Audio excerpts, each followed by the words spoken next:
meeting for a moment. We are now recording. Okay. Pursuant to Massachusetts General Laws, Chapter 30A, paragraphs 18 to 25, is amended by the Chapter 28 of the Acts of 2009, the Wetlands Protection Act, and to the Wellfleet Environmental Protection Bylaws of July 1986 and its regulations. January of 2000, the Wellfleet Conservation Commission will hold public hearings on Wednesday, September 1st, 2021 at 5 p.m. with the business meeting starting at 4 p.m. via remote meetings pursuant to Governor Baker's March 12th, 2020 order suspending certain provisions of the open meeting law and the governor's orders imposing strict limitations on the number of people that may gather in one place.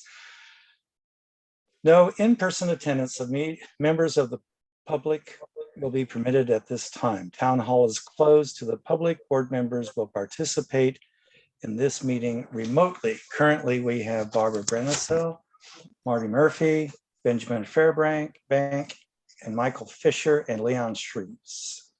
So the meeting, we can now commence. David, are you still here? It looks like we dropped David off.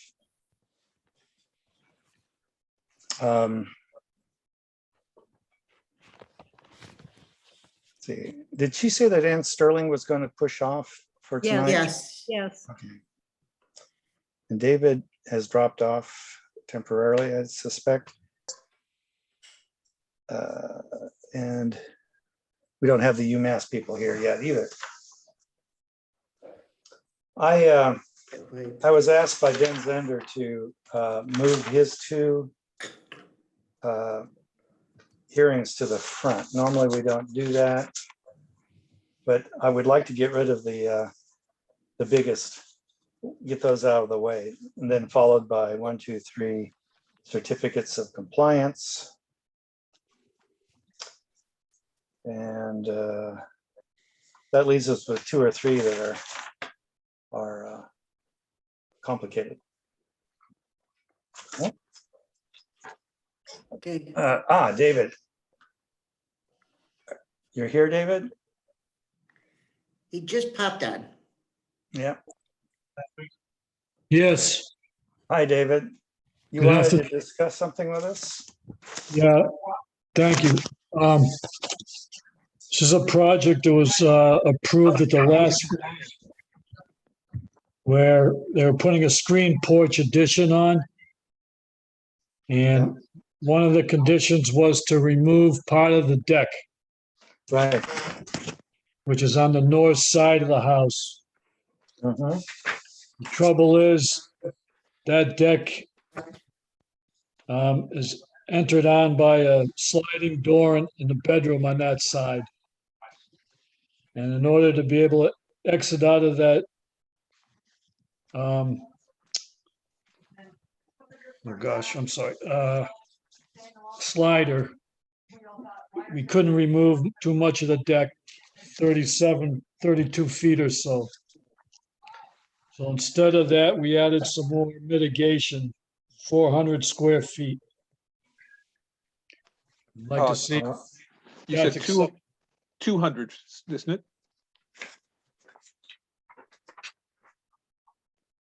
Additionally, approximately yeah. 200 square feet. Thank you. I'm sorry. Thank you.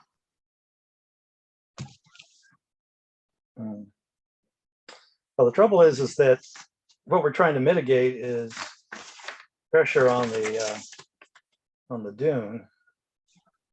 I don't recall what the vegetation was like there. Yeah, I'm sorry, there's no dune. This is property over on the end of Chequesset Neck Road. Oh, right. All right, so you're talking about oh yeah, Snake Creek, right? Yeah, it's all vegetated. Doesn't act as a bank. It's just a bank because of the flood zone that hits down the Right. bottom of the banking.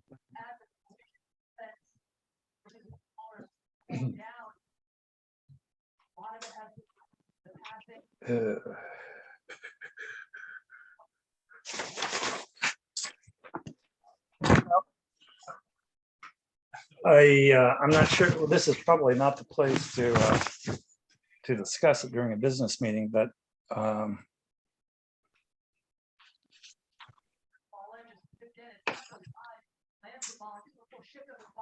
Leah and understand. Barbara, If I recall, isn't this the one that they had to take out the walkway? No. Oh, I No. don't think so. No, Okay, sir. good. Leah and Barbara has a point. Barbara, I'm sorry. Go ahead.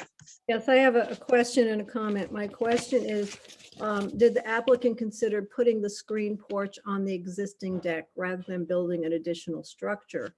That's my question. And the comment is that you're proposing mitigation planting to provide more important habitat, but I think if you remove the deck and that's vegetated, that would be important habitat. So I don't think it's an even trade there. So that's my question and that's my comment. Okay, the decking that's there, if we remove that, it doesn't equal the 200 square feet. It's less than 100 square feet. And it's used area. It's a deck that's elevated, and underneath it, they have storage areas and so forth. The new porch is on the southwest corner of the building, and that's what matches up to the existing larger deck where all the house activity goes on, is on the back larger portion of the deck on the south and west side. That's where all the activity occurs, so that's why they wanted a screen porch to allow them to use that area without having a lot of bugs and so forth bother them during the evening. So the location of the porch was specific to where they had the activity around the house. Leon, may I make a point? Certainly, Michael. Yeah, so we approved the plan on July 21st, and the condition was the removal of a small portion of the deck in order to compensate in part to the new porch. And what they're now doing is saying that it really doesn't work to remove that small portion of the deck, and the mitigation would be in planting. I'm not sure if structurally you can take out that small portion of the deck. I would be inclined to go along with this, but I'm only one voice. Well, yeah, granted that, I mean, there are, in the part of the house that sticks out into, or the deck goes around, there are 2 sliders there. So that means there's 3 sliders at least right there in that half of the house across the deck. If the deck were to be removed, you would just have to put up a barrier across the outside of the sliders so that no one could fall out of it. But that isn't necessary. I don't see that as a game changer. Well, again, yeah. Again, I think the whole goal is to improve the environment and provide wetland improvements. And that's what the planting does. The decking does nothing environmentally. And it also provides an existing access off an existing bedroom to the west side of the house. So we're proposing that the square footage, if you want to increase the square footage, whatever you may choose, losing deck as opposed to having more plantings doesn't seem reasonable. I don't think we're going to vote on this. Is that correct? That's right. This is a business meeting. I would prefer that we take this up again when John Kumbler's here because he was present at the initial hearing. Right. I think that's a good idea. I understand Plus, I completely. wouldn't be able to vote on it anyway. Not Right, having reviewed anything. Well, we can read the minutes. If you'd like, I just was asking for an opinion basically to Mhm. see what it was, so my client understands. And I think I've gotten what your comments are. Thank you. And I'll Okay. click off. Right, I David. guess, Thank you. I guess my question is, well, I'll just do the paperwork to get on your next meeting. All right. Thank you. Okay. Mr. Peabody's here. Well, I don't see that the person from UMass is here. So do we have any meeting minutes? Yes, This time? actually, there are two sets of minutes. One that we can't really vote on without John Cumber. John? But Mhm. there is one that we can vote with Barbara, and that's Ah. the one from June Okay, 19th. And I Got it. circulated it on Monday, so it should be fairly fresh. right. Did anyone have any comments on those?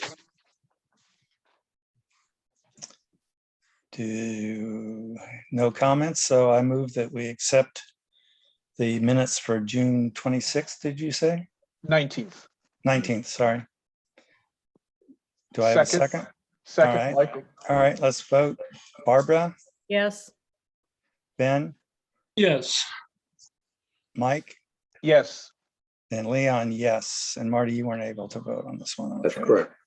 You'll catch up with it. Okay, so those are accepted, and we'll have to hold the other one off until John returns.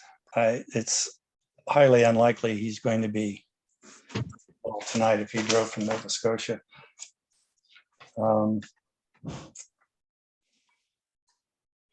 I wish Hillary would come back. She he's might be able there, to- but well, Did you say something, Mike? no, she's there, but she's muted. You're right. so we need to wait and see if she has any JOs for us. And- Right. And John? wait, There's Mr. Cumbler. John's Oh. joining us. Whoa. okay, he's here. Welcome back.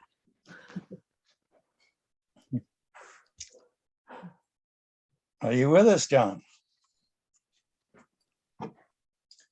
He's muted. Yeah, maybe his computer just. No, I had trouble getting in. I've been waiting to get in for a while, so there was some problem with me getting in. Christine may have been away from her desk for a minute. She was. Hi, John. Hi. So you went to Canada? Yep. Cool. Let me tell you that when Judith said, "Why are we coming back so soon?" and I said, "A Conservation Commission meeting," she wasn't pleased. Well, I So don't blame her that. So now we can we vote on the minutes of August 4th, if you Right. prefer.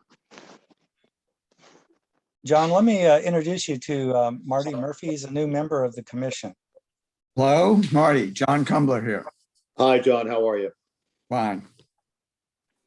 And then we have Ben Fairbank and me and Barbara, who you've met, and Michael, who you've met. So that's about the size of us right now, and we're all here. Yep. Cool. We were supposed to listen to a person who wants to take some samples of material from Uncle Tim's Island. And I take it the upper part of Duck Creek. And she was going to tell us about she's asking permission to do it, I believe. And she, yeah, here we go. Perfect, right. No. Leon, can we just do the minutes of August 4th? Yes, we can. All right. What is it? August 4th? Yes. All right. You want to make a motion there, Michael? Yes, I move that we approve the minutes of August 4th, 2021. And now that John's back, we can vote on this. I'll second. We'll have a voice vote. Barbara? Abstain. Okay. I wasn't at the meeting. Right. Correct. Michael? Yes. Benjamin? yes. Who's that leave? And John? Yes. And me, yes. So those are accepted.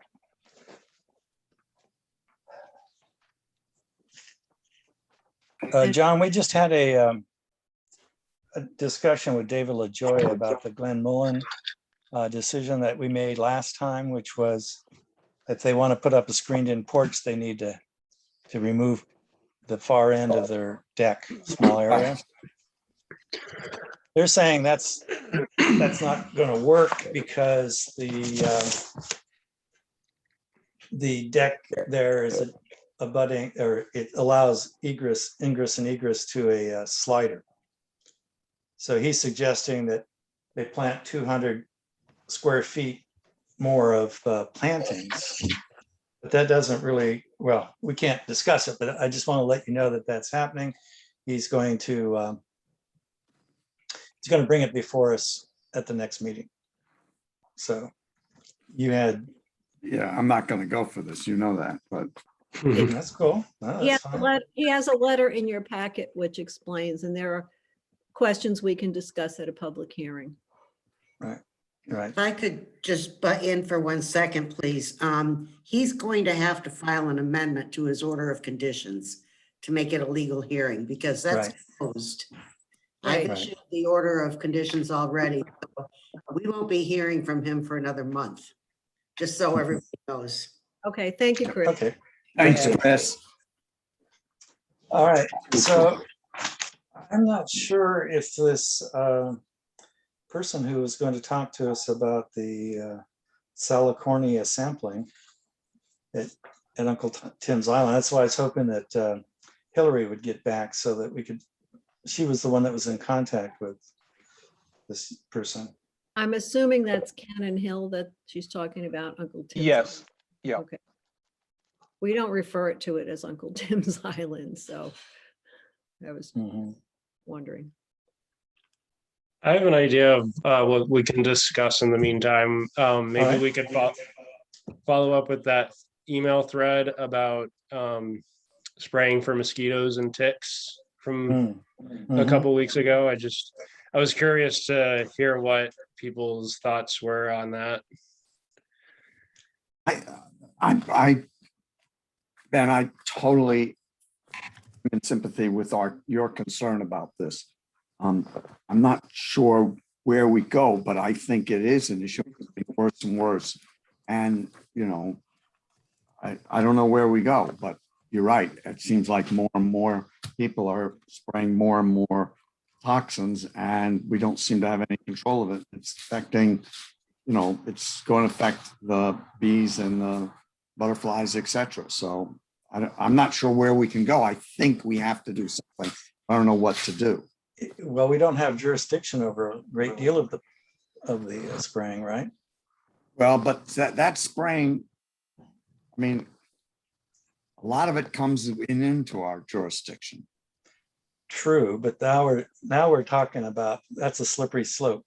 I mean, we would be setting a precedent that anything that flows into within 100 feet of a wetland is the source is our jurisdiction as well, which it probably would go to the health department, I would imagine, right? And I doubt that they're particularly excited about restricting it. Isn't it one of these cases where the state has certain regulations Probably. and the town can't mandate anything that the state isn't mandating about that? Because I think we tried once at town meeting to eliminate different kinds of herbicide and other kinds of spraying. And the town voted and we said, okay, but then the state said, well, you can't do that. So we tried. Was that Barbara? for townwide or was it for the 100-foot buffer? Town meeting. I remember Helen Wilson actually proposed the ban on spraying in town to restrict it to Wellfleet. And it was, the state did not approve that. Somehow the state had to rubber stamp that and they didn't. This was about, I don't know, I'm going to say 8 or 9 years ago. All right, so Barbara, I do remember there was a lot of discussion about whether we could ban it under the power lines. And I thought Right.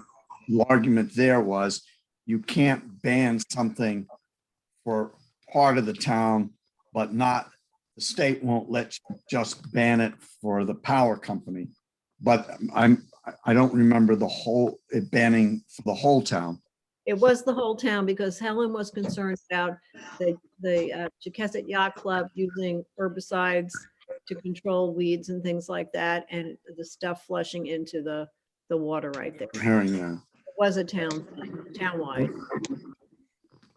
Well, maybe it's something we suggest to talk to Julian and Sarah about. Benjamin, what was your feeling?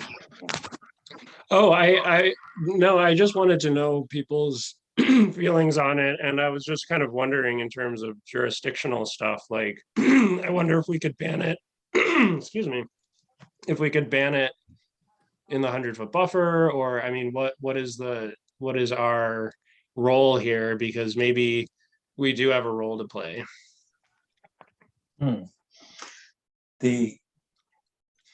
I think because we're redoing our bylaws with Horsley Witten, we might take it up with them to see what the legal avenues we have. Right. Right. There's another thing which is short of banning, which again, within the 100-foot buffer we can suggest, which is that when they spray, they have to post that they're spraying, and they have to post what they're spraying, because I think there's a lot of people don't know what's being sprayed, and it would that at least would inform the property owner and also the neighbors what's being sprayed. I think that may stand up constitutionally. And as far as the effect on bees, Barbara, you can probably speak to this, but I remember John saying that certain times of the year would be especially bad for the herbicides anyway. Leanne, can I make two Sure. points? Go, Michael. One, I think that we could perhaps write a letter to the select board saying that there's a load limit, the amount of spray that's out there, although individual cases may be fine, as a totality, it may exceed what's sustainable. And they could, I don't know if they can put a quota on it, or they can reduce the license availability or something like that. So that's maybe something that we could ask about. And someone we might ask is Marty, since he's up on what towns can do and what towns can't do. And maybe he could look into what is possible for a town to do in terms of limiting the amount of spraying. And we're not talking about larvicide, which the state uses, and that doesn't spread as much, but actual spraying for mosquitoes. I don't know. Usually, again, you got to realize my background is in New Jersey. And although a lot might be similar here, basically all your authority in your municipality stems and comes from the state.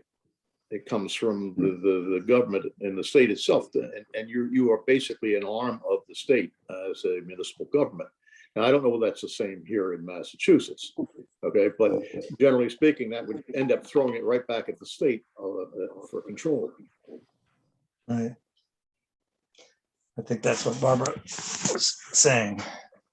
Yeah, I think John brought up a really good point about being specific with what we're talking about, because there are so many different applications with herbicide and insecticide in general, that I think to be as specific as possible and to say what exactly is allowed and is not allowed in terms of like the specific application. So, for example, we could say, all mineral oils 100% is okay, but no chemicals or something, just as an example.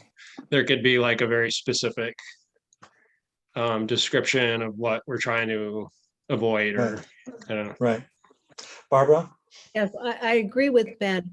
When I worked in a laboratory situation, every single chemical we touch had a material safety data sheet, an MSDA sheet, which listed everything in it, all the known health hazards. And those were things that were in our labs. These are things that we're breathing, that are in the air. People should know what these are.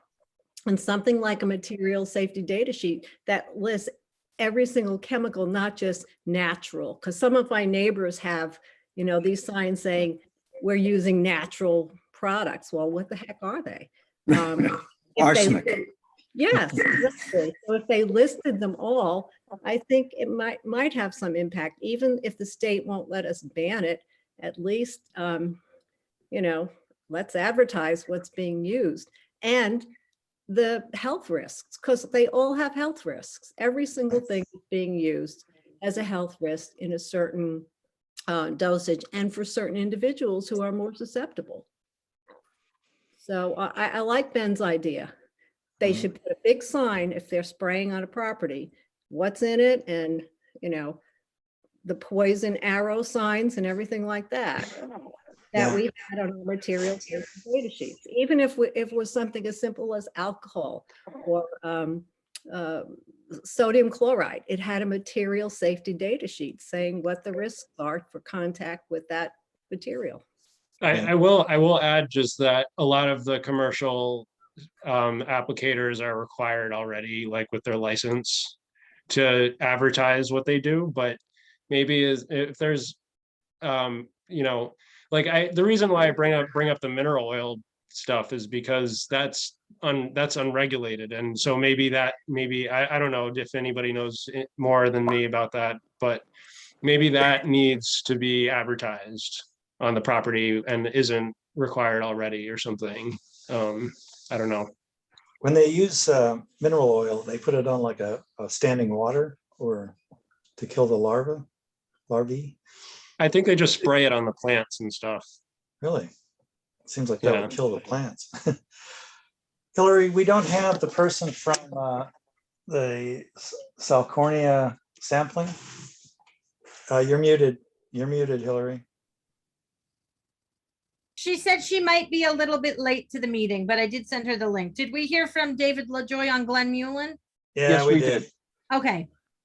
He's going to have to turn in an amendment for change on the. A formal amendment to the order is what you requested? Yeah, because we need to discuss it Okay. again. Okay. Because basically he wants to go back to what they originally proposed. Okay. Well,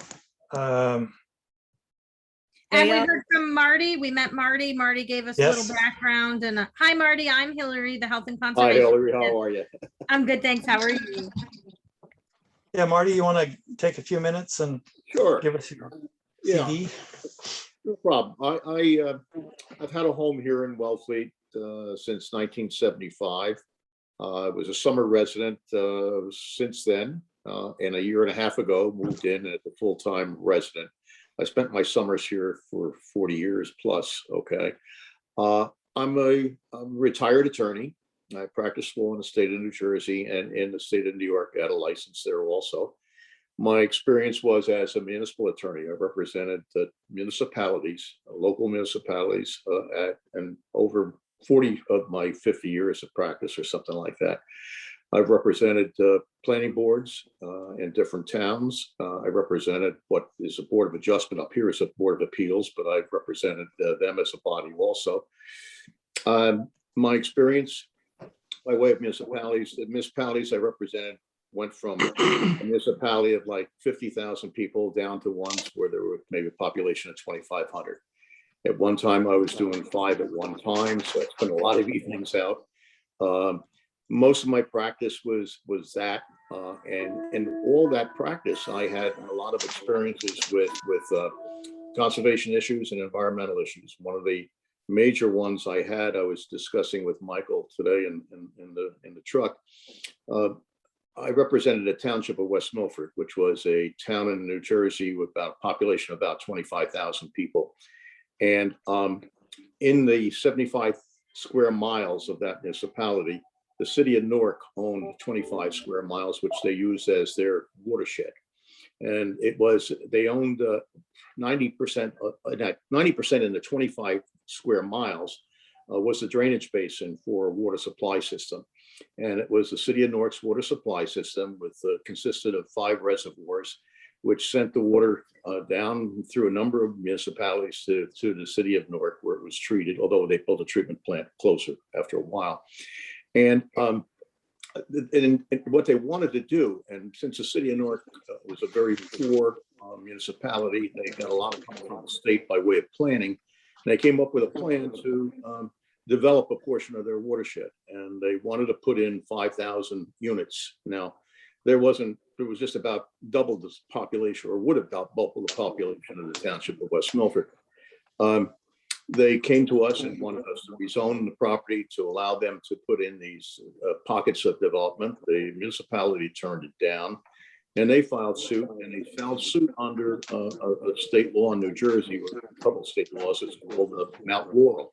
Mount Laurel was a Supreme Court decision that said that every municipality in the state of New Jersey has an obligation to provide for low and moderate income housing. You had to have affordable housing, and if you had, and the numbers of how many units you'd have to put in was based upon a statewide plan that came up and assigned numbers to you.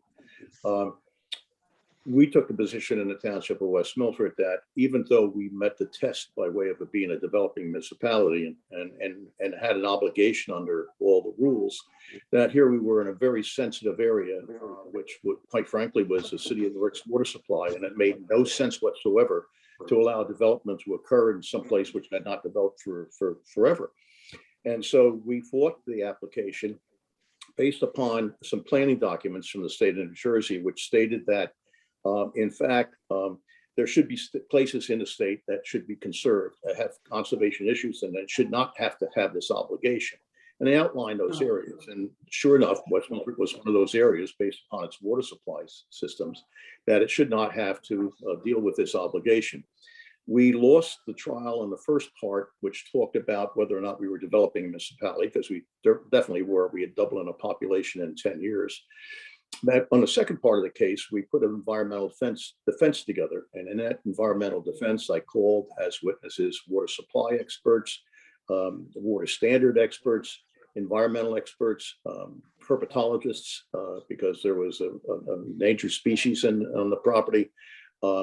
And we were able to succeed in that in the second phase of the case. And the trial judge said, no, this is not the place where there ought to be development.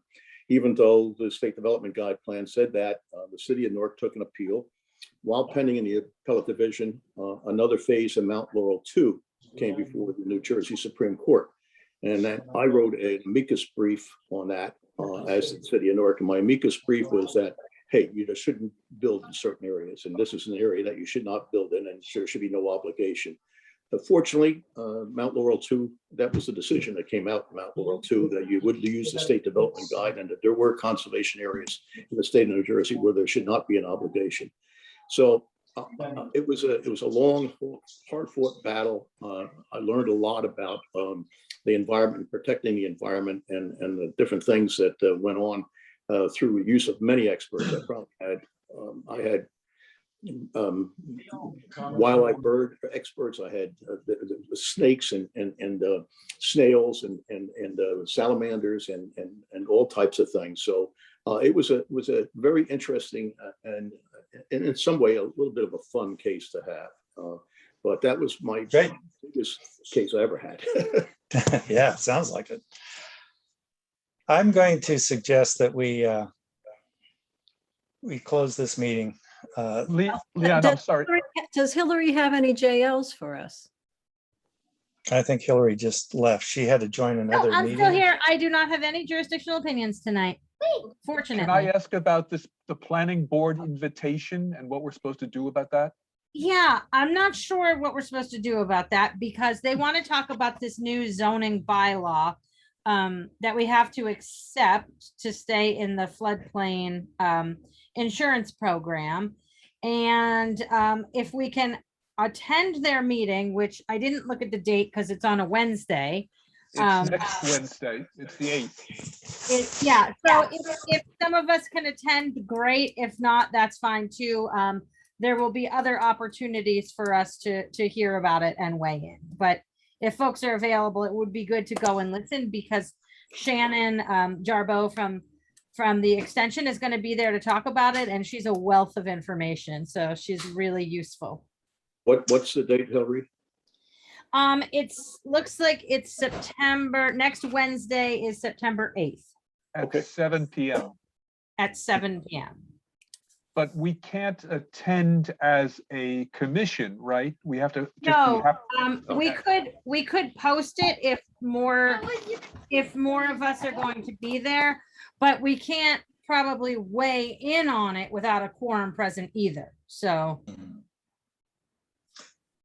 We could express our personal opinions though, right? exactly. Yep. Okay. Leon, you also were talking about some sort of a working session for us as a commission at some point. Right. I thought it would be good for us to look at kind of pigeonhole the various kinds of things that we're asked to rule on and what our remediation palette is, and wherever possible for this kind of offense or this kind of warrant, here's a typical remediation for that. It's, you know, we've been doing a lot of planting. We're trying to enforce outdoor showers to be properly located and to be equipped with nitrogen ameliorating technology of wood chips in the drain. But it'd be nice to have kind of a cheat sheet that says, okay, if somebody wants to top some trees, maybe for that we look at cedars or something that are low growing. But if it's a matter of a revetment or a something like that, what can we do that is in line with the thing that we're asked to accept? So we can certainly schedule that. But I might just suggest that we wait until we get beyond our two other working session meetings. We have one Tuesday, September 21st from 1 to 2:30. That's with the Board of Health and wastewater. And then we have one on September 22nd at 2 o'clock to discuss our new regulations, proposed regulations. right, yeah, that's a good point. And it would be good to look at the bylaws, the proposed bylaws, before we get too down on the weeds on what we can do. And also, So I would suggest we look out at the, further end of September or October, beginning of October. okay.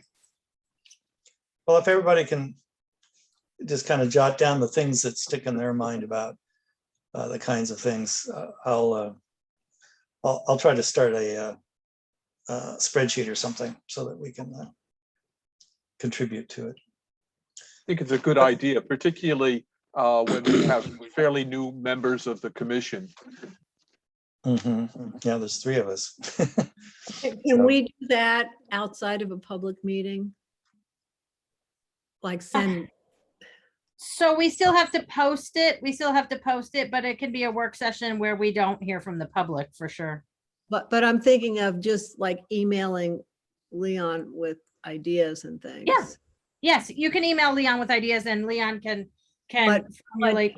We can't respond or discuss. Correct, not until we're in the meeting. Right. All right. Okay. So as the inputs come in, I'll make available periodically the updated spreadsheet or whatever I end up with. Okay, Just send us a prompt to respond to you. okay. Thank you. Ding. Yeah. Okay. Is anybody here to talk about the sampling at Uncle Tim's Island, which is actually? No, Okay. not yet. All right, I think we ought to I propose, or I make a motion that we adjourn the business meeting unless there's something else that needs to be discussed. So let me ask first, is there anything else that anybody would like to discuss? Seems not. So I would like somebody to make a motion to adjourn this meeting, business meeting, and we will reconvene at 5 o'clock for the hearings. So moved, Michael? Second.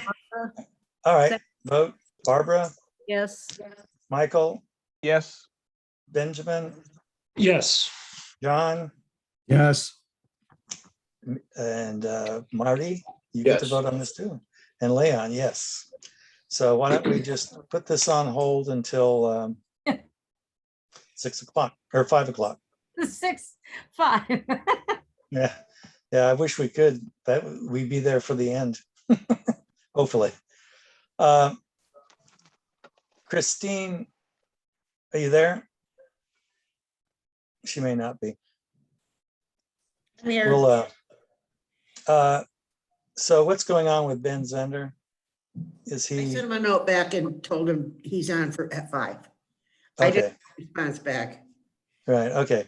So we'll, against Hillary's suggestion, without realizing it, made the decision that we would move his stuff up to the beginning. So that would be Behan and Behringer. No, Bromberg. Oh, is Bomberg? Is that what it is? Okay, Bromberg and Behan. okay. So we'll move those up to the front, which is Okay. good by me because those are some of the more tedious ones. Yeah, So we'll just put this on hold okay, until 5 o'clock. okay.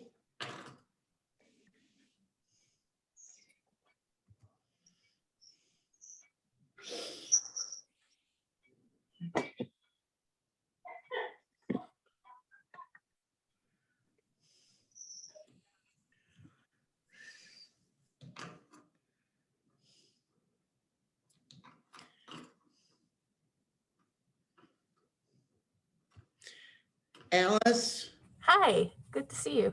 are you, you're here to talk about that? We've waited, and they just adjourned the business meeting. Oh, I am so sorry. Yeah, okay. There was nothing else on our agenda. Yes, Would it be convenient for you to come to our next meeting, which is 2 weeks away? Or is that Sure. too late? that would be September 15th, September 16th. I don't have a calendar in front of, yeah, it's 14 days from now, so it'd be the 15th, yes, I believe, Wednesday. Yes, that should You be want me to fine. put you on that meeting? Yes, thank you. Okay, thank you. Thank you very much. Sorry. It's okay. Okay. Marty. Pursuant to Massachusetts General Laws, Chapter 38, paragraphs 18 to 25, is amended by Chapter 28 of the Acts of 2009, the Wetland Protection Act, and the Wellfleet Environmental Protection Bylaw of July 86, and its regulations of January 2000. The Wellfleet Conservation Commission will hold public hearings on Wednesday, September 1st, 2021 at 5 p.m. with the business meeting starting at 4 via remote meeting. Pursuant to Governor Baker's March 12th, 2020 order suspending certain provisions of the open meeting law and the governor's orders imposing strict limitations on the number of people that may gather in one place, no in-person attendance of members of the public will be permitted at this time. Town Hall is closed to the public. Board members will participate remotely. And currently in attendance, we have Barbara Brenessel, John Kumbler, Ben Fairbank, Michael Fisher, Leon Shreves, myself, and I don't see Marty. So Marty will join us later. We've been asked to do something a little unusual tonight. Mr. Zender has other obligations, and his 2 hearings are near the end. So it's probably logical that he would not be able to attend those. So we're going to move those up tonight. This is not what we normally like to do, but we're doing it as a courtesy. So we'll have Behan, the first. Leon, can I just jump in for 1 second? We Sure. have two certificates of compliance that are really quick, and I see Ann Suggs on here. I'd hate to make Okay. her wait. So All I right. think we can take Ann Suggs and Lee Witherspoon, and we can take Pattison as well. So both of those are very quick. Okay, Thank so has Doug looked at, gone by and checked these? Yeah, so the Suggs, if you want to go ahead and open it, we can. Pardon me? If you want to go ahead and open the hearing for Suggs, I can. Okay, so the first hearing will be Ann Suggs and Lee Weatherspoon, Creekside LLC, 1 Woods, 55 Commercial Street.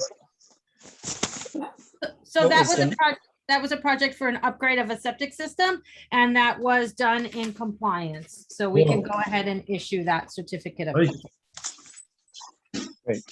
I move that we issue a certificate of compliance for Suggs Witherspoon, 55 Commercial Street. Second, Barbara. Okay, we'll have a voice vote. Barbara, Yes. John, Yes.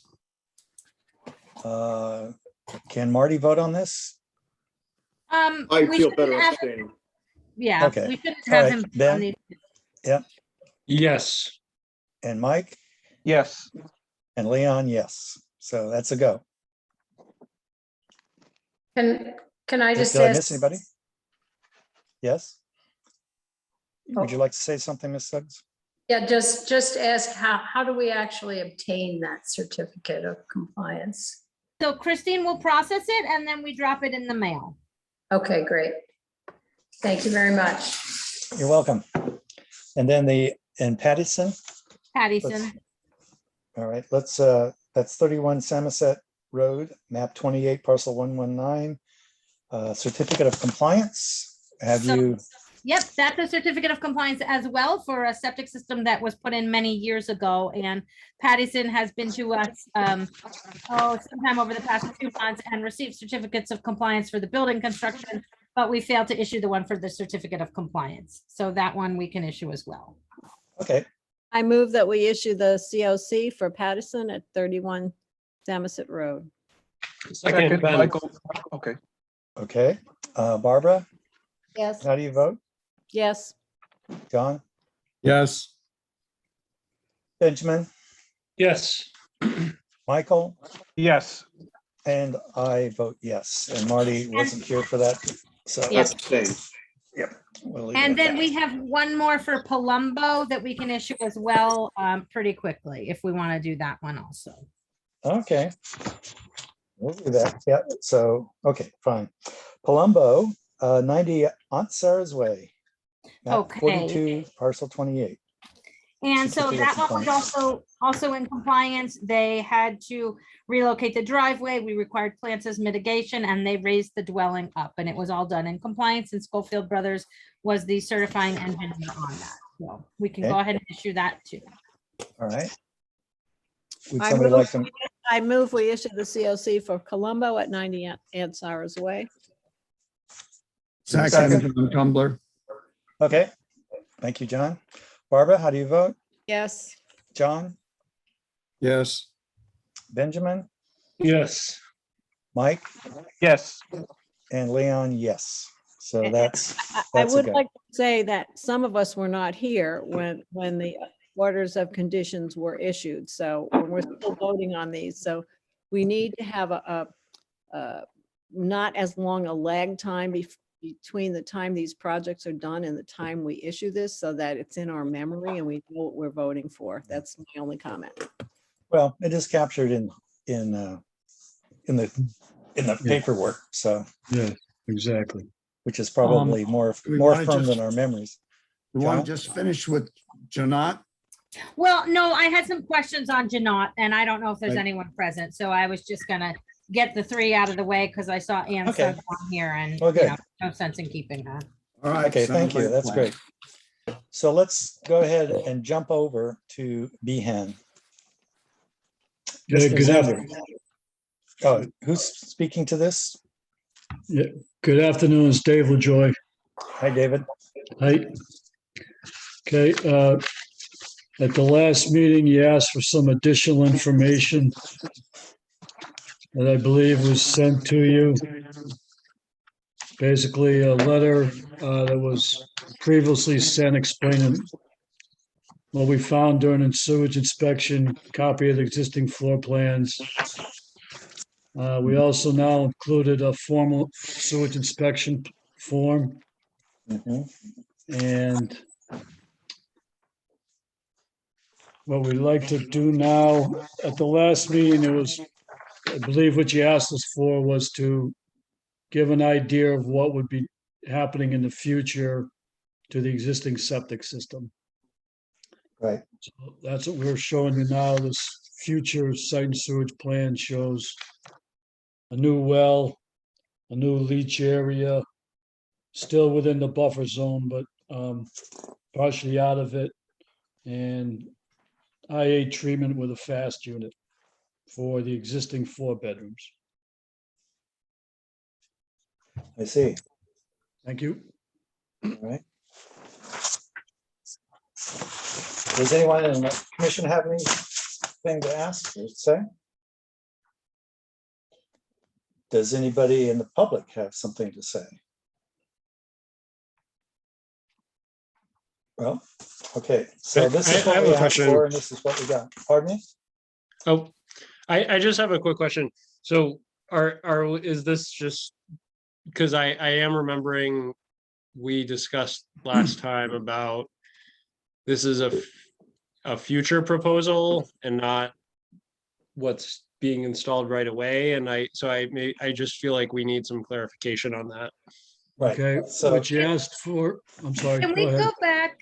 Can we go back and read the minutes from the last hearing? It might be helpful for Marty as well, just to hear right. what Yes. what the discussion was, and so that we can recall, because it was well over a month ago. So Yeah, Chris, the I only don't- thing I have in my packet is a letter from Felco in INC dated June 28th, 2021. That's all I have, a little sketch attached. So I don't have much more by way of a file.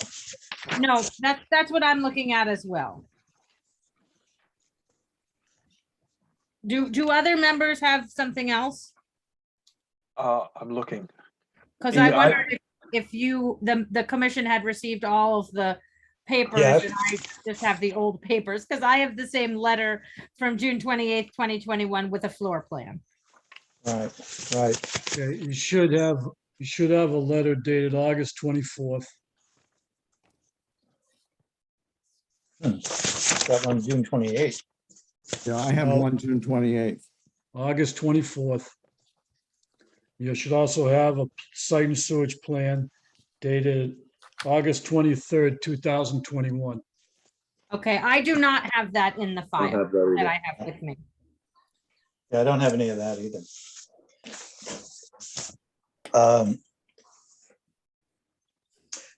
Ms. Campus, you had something to say? Well, are you guys done working out those Hmm. issues? I was I gonna, believe, I know, member Fairbank had a question. I didn't know if you wanted to address that first. Oh, no, that was my question. And Oh, this, okay. but Hillary is answering it for us, Okay, I guess. okay, yeah, then I will go. Thank you. I represent the direct abutter, Karen Elbing, at 255 Ridgeway Road. And first, I did receive a copy of the Title V inspection report. And one thing that jumped out at me was that the D box, the distribution box component of the existing septic system is proposed potentially to be replaced because it was not inspected in connection with the inspection of the existing septic.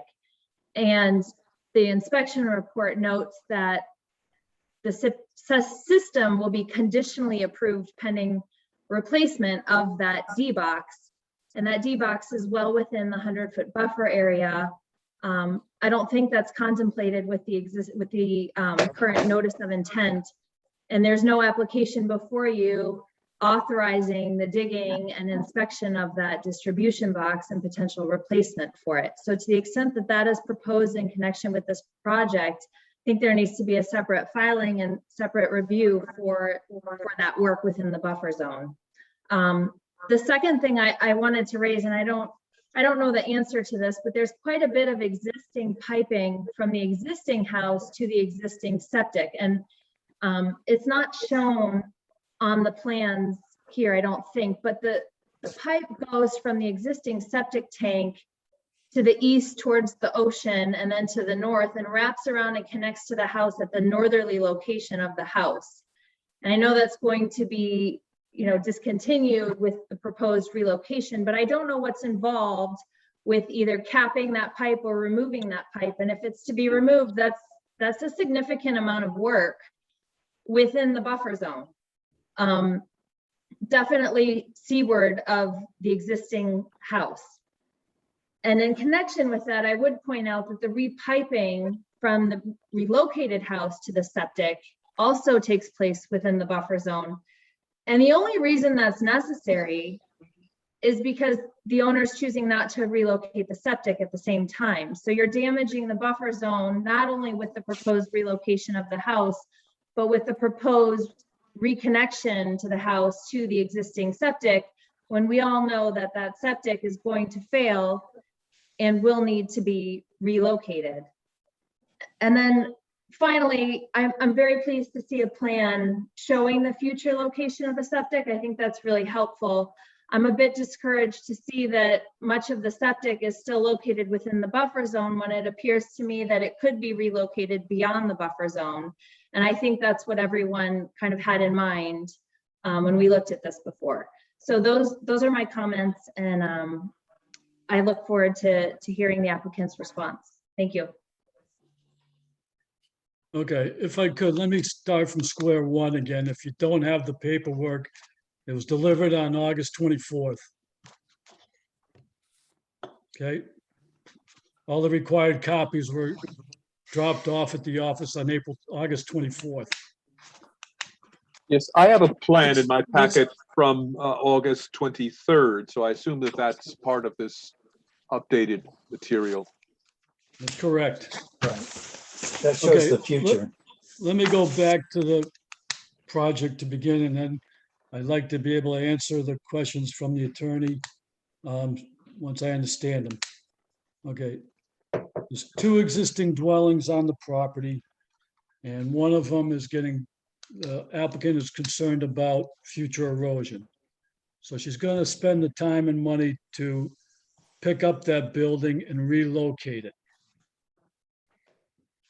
It's an existing 2-bedroom house, and the other building on the site is also an existing 2-bedroom house that was confirmed by the health department. So what we're doing is taking one building, elevating it, and rolling it back to a new site on a new foundation. There's no change in the number of bedrooms. What we're going to do, though, is connect the new house to the existing septic system, which passed the inspection. I'll deal with the D box if you'd like later. And the piping from the new house going to the existing septic tank is within the proposed work limit we have. It's also within an existing area shown on the plan that is fenced off, where there's a lot of activity. There's no significant vegetation. That's where basically everyone lives because they can't go in too many other places to sit out in sun, so forth. So at the last meeting, Hillary asked that certain documents be given to her, I believe, which were the individual floor plans and a sewage inspection report. We did the sewage inspection, and it's specifically labeled on the form that the D box was not inspected due to the depth below the existing ground. Rather than dig up more ground there, we inspected the septic tank and the leaching pit. The septic tank was at its proper level, and the leach pit was at a level probably 6 or 8 inches at the most. There was a staining in the leach pit saying where future or previous water levels had been. And the existing water level was well below that. And the staining was, I believe, 1 or 2 feet above the bottom of the pit, which is totally fine. So the septic tank and leach pit, both are working properly. We're not adding any bedrooms, so there's no reason to require an additional new septic system. However, in order to try to comply with that request, we prepared a plan that showed what would happen, presumably, when the existing septic system fails. And that's what we're showing. The location of the leach area for this future possibility is over 100 feet from the well, and it maximizes the distance from the wetland. There's no reason why it can't be installed there, even partially in the buffer zone. And because of that, we provided an alternative treatment IA system fast unit for better treatment, the best treatment that's available now in the future. I'll be happy Why to is answer. the 100-foot buffer line, the buffer zone, that line seems to be different in the current layout and the future layout. In the future layout, you show it pretty close to the cottage, but on the current view, you've got it outside the fence there. There's a fence, right? A little fence Yeah. there at the corner. It's in the exact same place, sir. It doesn't look like it's Leon, Yes. Leon, I think are you talking about the difference between the two plans that we got? Yeah, that's because the shoreline has retreated. I see. So it reflects Yeah, the. so the top of the coastal bank is closer now since 1994, I think. Oh, absolutely. I'm sorry, but yeah, not Yeah. from the other plan we did, correct. Right. So in that case, the septic tank and the leach field is within the 100-foot buffer zone. That's correct. But I think that from our standpoint, it's far more important to get this activity approved so that the house can be saved. As far as the sewage system, it's been inspected and it's been there for quite a while now. I don't see why we should involve ourselves in what is a health department issue. Does anybody else have any thoughts on this? John? Yeah, I think it is a health department issue, but it's also a conservation issue because this system, the proposed system is far more of a protection for the environment. The health department is concerned about bacteria. We're concerned about nitrates and other pollution getting into the resource area. Because of that, I think it is of our concern, and I think we should be concerned about it. I personally would like to see them move forward on the proposed new system before I can say okay for this. As far as the nitrogen, that's a town-wide problem, not just because it's near the ocean. It's a town-wide problem. All the septic systems in town produce nitrogen that go into the groundwater. So just because it's near the ocean isn't any less important than other parts of town. Absolutely, but it's within our jurisdiction. Hillary? I just wanted to circle back to a couple of things. Jeannie had mentioned digging up the existing pipe that ran to the septic tank and putting in the proposed pipe. Those two activities cause little to no disturbance.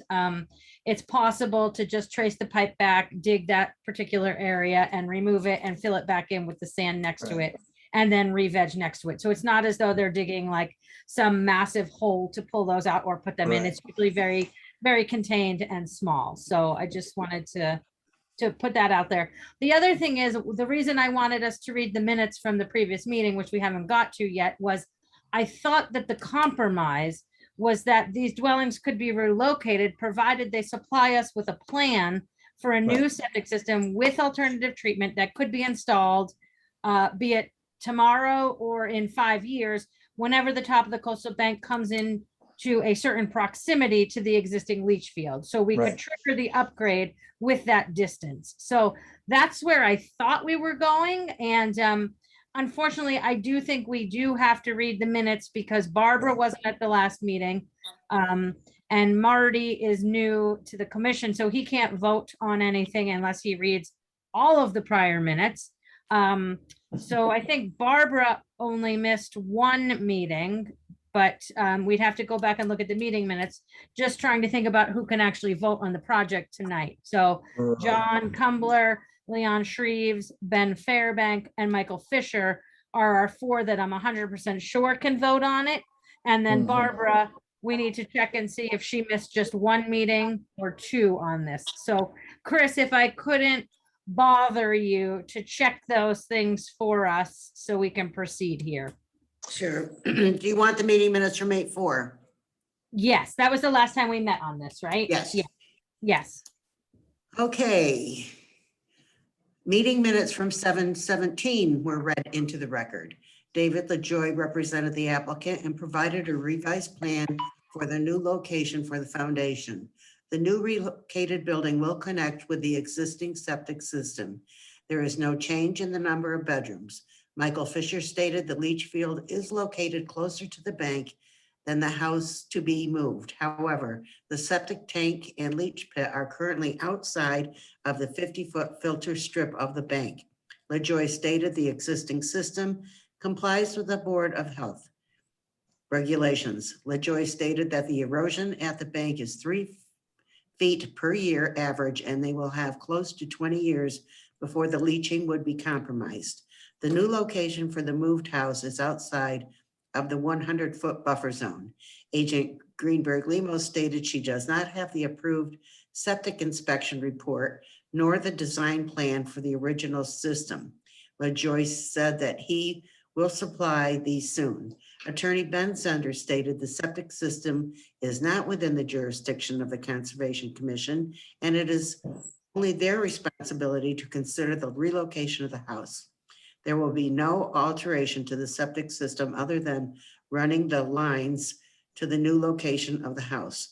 Attorney Gene Campus, attorney for an abutter, stated both houses require the one septic system, and she feels the septic system should be upgraded. She stated the lot is a 2003 lot, and the assessor's office stated the lots were identified as one lot in 2017. She stated there will be future work performed on this fragile property. Ms. Campus stated her client is concerned with the septic system and her water quality as well, and Ms. Behan was not following previous agreements which were made. Agent Greenberg Lemos stated they should move the house if there is room, but she cannot speak in regards to the septic system. Once a permit is issued, the documents are reviewed by the building inspector, the Board of Health, and the conservation agent. She doesn't feel we have the authority to force an IA system. Attorney Zender read a legal statement regarding having to go to the ZBA if the house is moved. He stated if in the future the septic system requires upgrading, the applicant would have to come back to the Conservation Commission. Agent Greenberg Lemos requested a revised plan identifying the location which the leach field could be located, the closest landward, as well as all the components of the septic system. But Joy agreed to supply this plan and stated if a new system is required, it will be an IA system. Leon Shreves moved to continue to September 1, seconded by Michael Fisher. The vote was John Kumbler, aye. Michael Fisher, aye. Ben Fairbank, aye. And Leon Shreves, aye. Okay, Oh, and Hillary. I think, I think Barbara was not here at the July meeting. Is that correct, Barbara? Correct. So if Barbara's going to vote, she needs to read the July minutes as well. And I have a question. What would be the trigger for an IA system? I mean, So the IA, I don't have the plan in front of me, but I'm assuming the IA plan is triggered by the proximity to the well or the coastal bank. but it has to be defined, like how far from the coastal bank, how far from the well. It can't be just arbitrary. I imagine that's shown on the plan. David, is the plan a plan that you could submit for installation? I'd have to do some additional test holes, but yes, What is the distance from the well to the leach field? it's over 100 feet, about Over 100. 103. Okay, and Yes. what's the distance from the top of the coastal bank to the leach field? On top of the bank, it's about 90. From the Okay. mean high water, which is what you typically, Yep. it's well over 200 feet. Okay. Thank you. I am of the opinion that everything we've asked for has been supplied. This house needs to be moved, and I don't want to use a system that's right on the edge of the, well, I guess it's 90 feet from the coast, I mean high. So I propose that we accept this or I move that we accept this proposal and give them. I actually have just one more question. Sure. Then. Just, it's kind of following up with Barbara's question about the trigger. And so are we saying that when the coastal bank erodes enough so that the existing system is to a certain linear feet to the top of the coastal bank, then it needs to be replaced with the IA system? Is that what we're doing? Are we waiting Yeah. until that happens? Excuse me. Yeah, go ahead, Hillary, I'm sorry. I was gonna say, I think that's reasonable to put a condition in that the septic be upgraded when the top of the coastal bank is within 15 feet of the existing leach field. Okay, that was, I was just wondering what that number was. Like, are we agreeing 15 feet?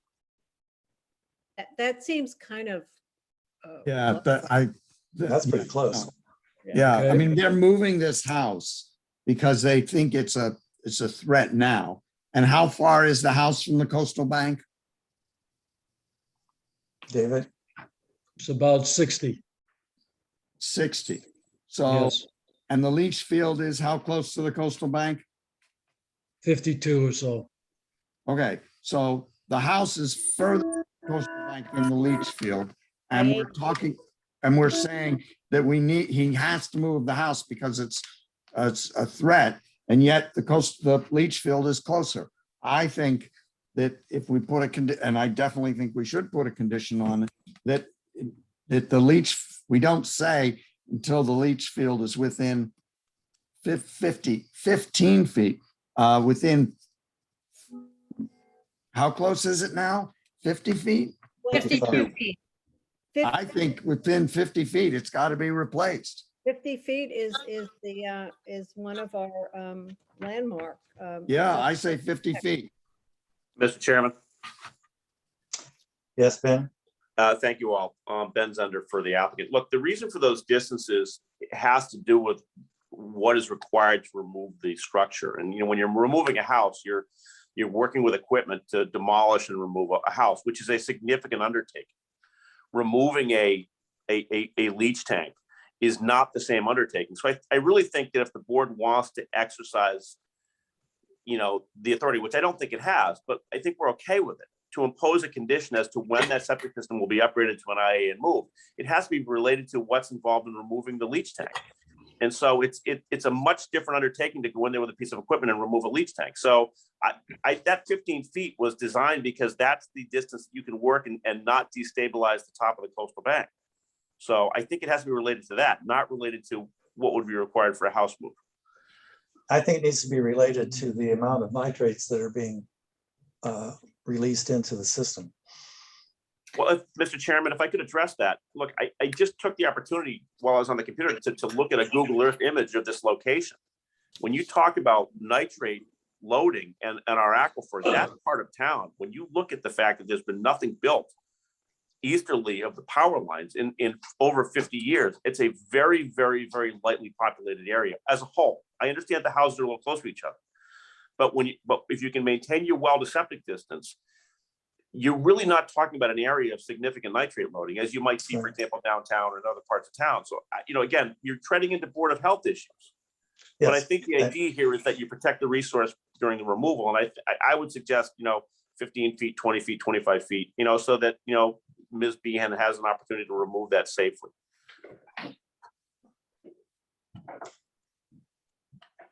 I think that 25 feet might be a better trigger. I mean, that should be a good 8-9 years from now, right? It depends. Yeah, depends on the weather. Barbara? Yes. Go ahead, Barbara. I have seen a lot of septic system excavations and leach pits, and there's a lot of digging and heavy equipment. It's not trivial.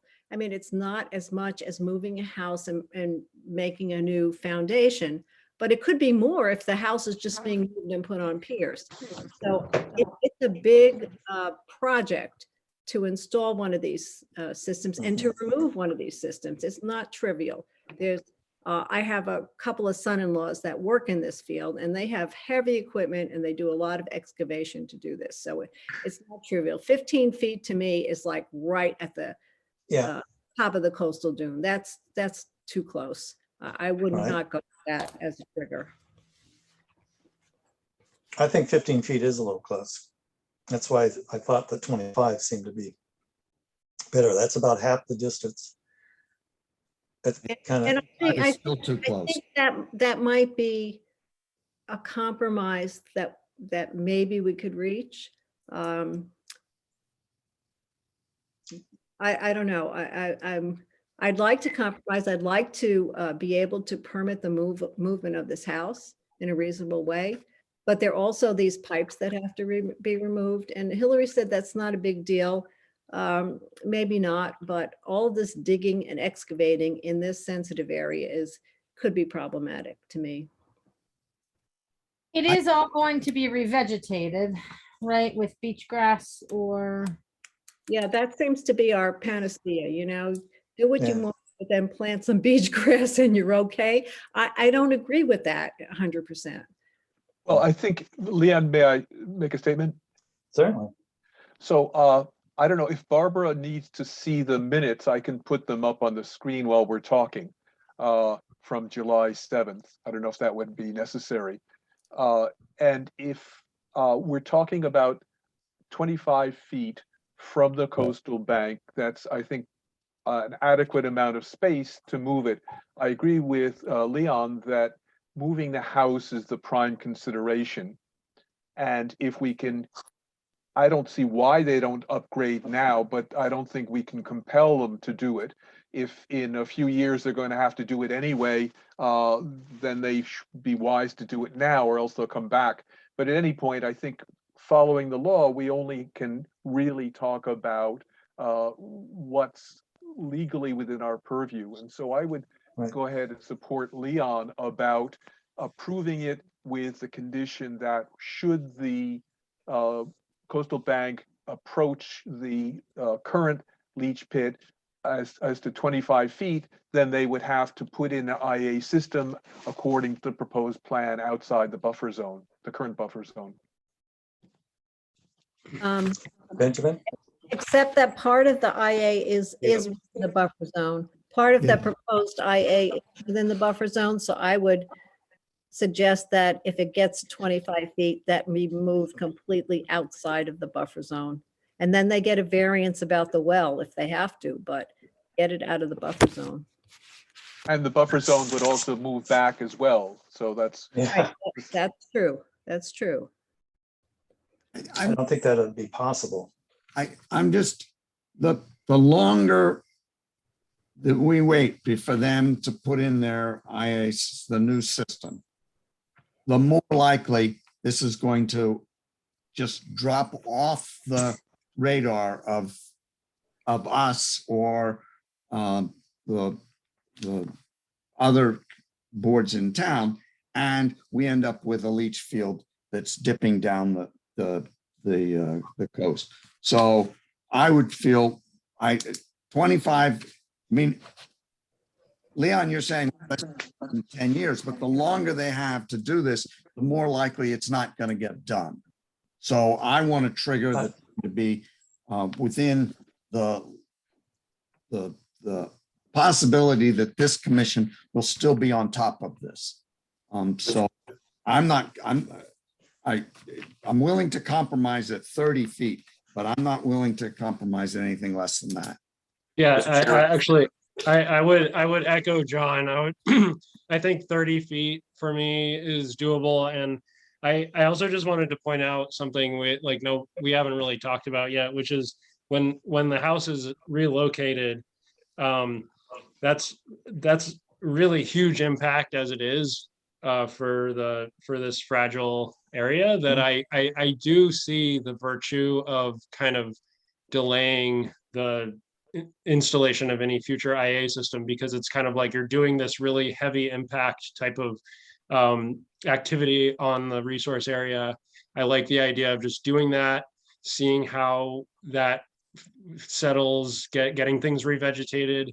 And then once that trigger of 30, I would even say 40 feet, if that's a good compromise for I like Barbara. 40. But I just feel like I do think that there might be some good in delaying a lot of work all at once and just kind of having more of like a long-term monitoring of how it goes and Mr. going from Chairman. there. Go ahead, Ben. Look, Mr. Zender. No, Ben's great, Leon. Thank you. Look, this board is wandering so far off the path of your local bylaw and the Wetlands Protection Act that this conversation is approaching the sublime. Okay, what are you going to do? Deny the application, and let the house go over the bank? What you're doing is you're trying to manage aspects of this project that are not within your purview. We will go along with a 25-foot condition to move this process along, but we're not going to horse trade 30, 40 feet away from the bank, because that has no bearing on the ability to remove the septic system safely at the time that it needs to be removed. 25 feet gives plenty of room to get a small piece of equipment in there, remove that, and stabilize the site. So if the board wants to oppose a condition of 25 feet, we'll go along with it. If you want to sit here and talk about more than that, turn it down. You have no authority to do that. And we've been coming back with additional information involving septic system inspections and future septic system locations and all this stuff that has nothing to do with what you're supposed to be looking at. The new house is located outside the buffer zone. No member should be talking about the impact of this project outside the buffer zone. So either vote for it with 25 feet, we'll go on our way, or turn it down. And thank you. Okay, I just beg to differ that the septic system is within our jurisdiction, where it's located. It's not outside, and what happens there and the kind of activities surrounding it, whether it's relocated or not, or the pipes removed, that is within our jurisdiction. So I just beg to differ on your total analysis of this situation. I respect your opinion, Barbara. Thank you, Ben. Ms. As I said, I'm willing to draw the line at 25 feet. It's just, we're horse trading here, but the house has to be moved. And I think this is a compromise. And I think as long as there's a trigger and someone's watching that trigger, I'm willing to do that at this time. What would be the consequence? The house would fall into the ocean? Right. And that's because not, we're concerned about digging up pipes. When you consider that we're moving a house from the edge of the cliffs to safe territory, what does digging up a pipe do? That's not really, that's like I don't think Go ahead, that's what John. we're talking about. We're not talking about digging up the pipes. We're talking about the existing septic system. The leach field is closer to the bank than the house is. So there is a concern that if something's going to go over the bank, in the immediate future, it's going to be the leach field before it's the house. So it's not a few pipes. I'm willing to accept if the rest of the commission wants I'd rather have 30 or 40 feet, but if the rest of the commission really wants 25 feet, I want to know how is this going to be monitored? How are we going to come back to these people? I have this feeling that we accept this, we put in the conditions that they trigger at 25 feet, then we go on our way, and the next, in 10 years, that leach field is going down the bank. What are our guarantees that the trigger will in fact lead to the action that will be in the orders of condition? Excellent point. Excellent point. Leon, can I suggest something? Sure, Michael. So if the leach field does go off, they're not going to have any septic because they're going to have to come to us for septic. I mean, that certainly would be a trigger if it's not functioning anymore. But that's not the trigger that we are That's not- requiring, though. No, we don't want to wait for that. That would be way Right. too late, way too late. Would there have to be like annual surveying done or something? I Mr. think, Chairman, I would think Chairman, so. Yeah, Mr. Chairman. I think you have many cases where the applicant on approved project has to be responsible for certain work being done.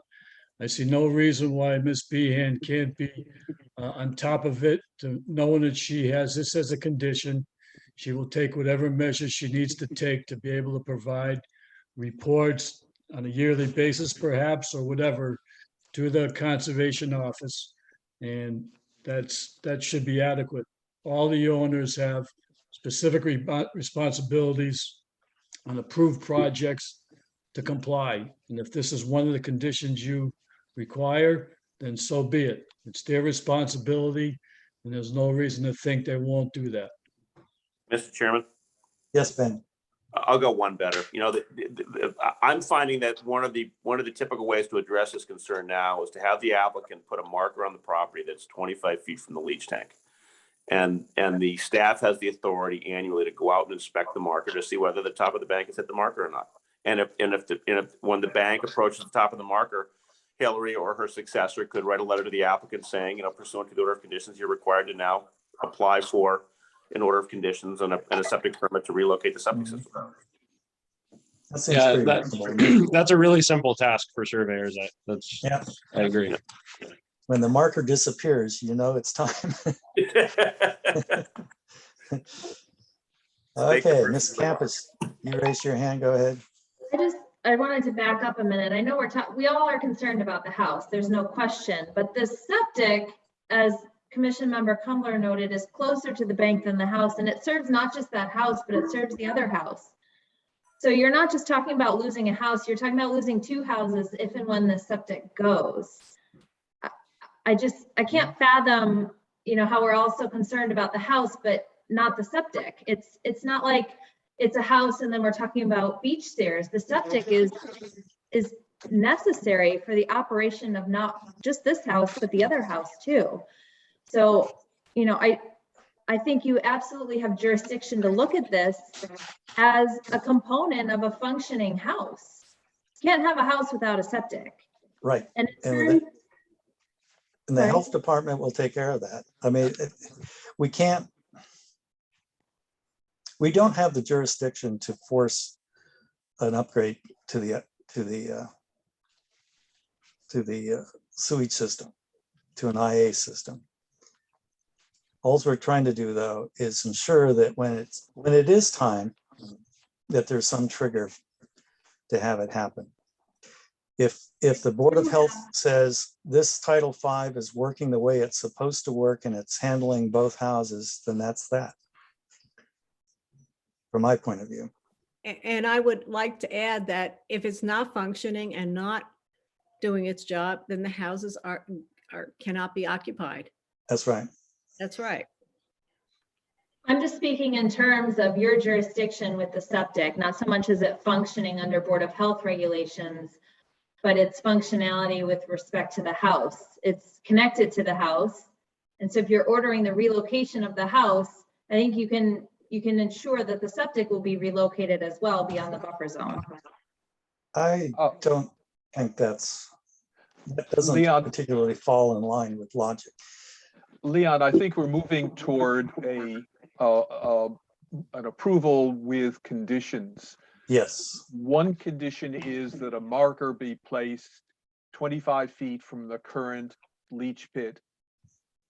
And towards the water, and when right. that reaches the cliff, then it has to be replaced. But I think also the responsibility should be on the owner to send an annual letter certifying that in fact it hasn't been reached yet, not requiring Hillary to go out every year and check on it. Right. Mr. Chairman, Yes. I think that's fine. I think that's fine. An annual reporting requirement would be fine. Does anybody else on the commission have anything to say? I just want to make sure that everyone understands that the marker is also the responsibility of the homeowner to maintain that marker at a single location, and that the Conservation Commission has the right to go out and check to make sure marker is there, marker has not been moved, and the septic system, that the coastal bank is not quickly approaching the marker. Right. That seems Mr. reasonable. Chairman, Yes, I think to have staff go out and make an annual inspection is fine. To give the commission members themselves carte blanche to enter the property at any time is not appropriate. I don't think the members even have the expertise necessary to make those measurements. So yeah. I think that it's either Hillary or the homeowner. Certainly not us. No, I agree. I agree. And I think this is all about compromise now. And I think we've gone back and forth about this. We're all very concerned. The homeowners should know that this is a big issue. And we're really serious about this. And this has to be maintained and that it has to be monitored. Mm-hmm. I agree. Ms. Ebby. Yep, I have a quick question. What happens if the property is sold? Well, I think the conditions go with the deed. Yep. So it's recorded? Yes, it's recorded. It's attached to the title, I think, or the deed. The deed. Yeah. And this condition will continue beyond the certificate of compliance. Correct. Correct. I want to make sure that Hillary Yeah, or whoever the conservation Hillary to agent rejoin is us. can inspect to make sure the marker is there and the location of the marker. I want an annual report certainly from the homeowner, but I want to make sure that a conservation agent can monitor the situation. Can you tell me where we landed? I'm sorry. We landed that we're going to put a marker 25 feet from the existing drain field towards Okay. the ocean. Yeah. And that when that becomes the top of the cliff, it's time to upgrade to an IA system. No, Okay. Farther from the no, when it gets to 25 feet. when it gets to 25 feet. When it gets to the marker. Right. And so the discussion has been, well, who's going to be responsible for checking on that? It might be 7 years from now, 8 years from now. So that's what we've been discussing, and we're hoping that we as the commission cannot have carte blanche to go onto the property and inspect. I think Hillary, your department is the And main we also said that the functioning. homeowner would have to send you a letter every year indicating that it's not yet been triggered. Okay. And the other thing is, I don't think property owners want their leach pits falling off the top of the coastal bank. It is much more costly to remove it once it falls down onto the beach. So I think, any good property owner is going to want to get this out when they see imminent danger. So I agree. So, Michael, are you making a motion with those? Yes. Through the chair, can I just ask a question? Yes, you may. At the time that the septic will have to be relocated and upgraded, that will still have to go through the Conservation Commission for approval and the Board of Health approval Yes, and be subject Definitely. to applicable regulations at that time. yes, that's correct. Okay, thank you. Okay, a motion has been made. Is there a second? Second, Ben. Okay. Who all is going to be able to vote on this? Barbara? Yes, I think I can vote on it because I was here on most and I just missed one and I just Right. heard the minutes. So I vote yes with those conditions. John? I'm very reluctantly voting yes with those conditions. Ben? Yes. Mike? Yes, with those conditions. And I also vote yes. Marty, is Marty been updated enough to vote as well? Hillary? Since I've we've- heard a lot that I think I probably could vote, but I'm uncomfortable because I haven't seen the maps or anything else. So I'd like to Okay, abstain. all right. We need a supervisor though, and I think the agent should be the supervisor because this is a complicated project. Sorry, Hillary. That's okay. That's okay. Just another job for Doug. Okay, so we've come to a compromise and an agreement. We have a trigger point now for the IA system to be put in, and we can release the lock to let them move the house. I think that's a good thing. So we're done with that. That would be a, let's see here. 5. That's a Form 5. Order of Thank you conditions. all. All right. Thank you. Good night. Thank you. Good night, David. Okay. And Ben, did you want to, were we going to look at Bromberg? Is that yours? If you wouldn't mind, Linda, that would be great. All right. Thank you. This is a courtesy to you. Thank you all. All right. Bromberg, 195 Samoset Avenue, map 28, parcel 97, an NOI to remove existing dwelling and construct a new single-family dwelling. Where were we on this? Can we Good read the previous minutes before we get started? Because it's been Yeah, quite some I time think a and lot of time has Barbara gone by. wasn't here. Christine, we need you. Christine. She's probably looking for them. She's fetching them for us. Okay. Okay, am I looking for 8-4? I think it was 8-4. Okay, wait 1 second, bear with me. Because I think we only heard the case once.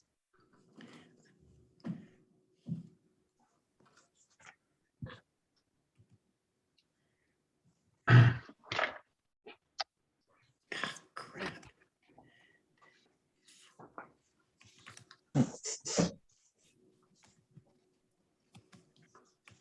I just want to tell you, Ben, my daughter started kindergarten today. Oh, it didn't happen without pictures, Hillary. No, I'll ship you one after the meeting, but you should Yes. know that. I'll send you, I still have mine from 15 years ago, so. I thought you'd like to know that. Thank you. No, that made my night. Thank you. How are you doing, Christine? I'm now back in 7-7. This has been continued several times as well. Yeah, through the chair, John O'Reilly here. Our first meeting with you folks was June 16th. Oh, All right. Okay. And I was at that meeting. Okay, I have the 7-7 meeting minutes. You want me to read them? yes, please. Please. Okay. David LaJoy represented the applicant and stated an inspection of the septic, wait. Sorry. We're doing Bromberg. We're on Bromberg. All right, July. Okay, wait 1 second. 16th. Wrong meeting minutes. We got to go back to June. June 16th. Right. 16th. I think I've got them if I can put them on the screen.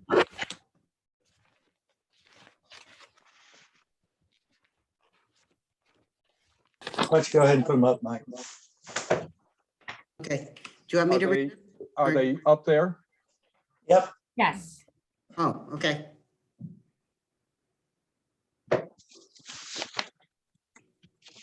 Oh, yeah, yeah.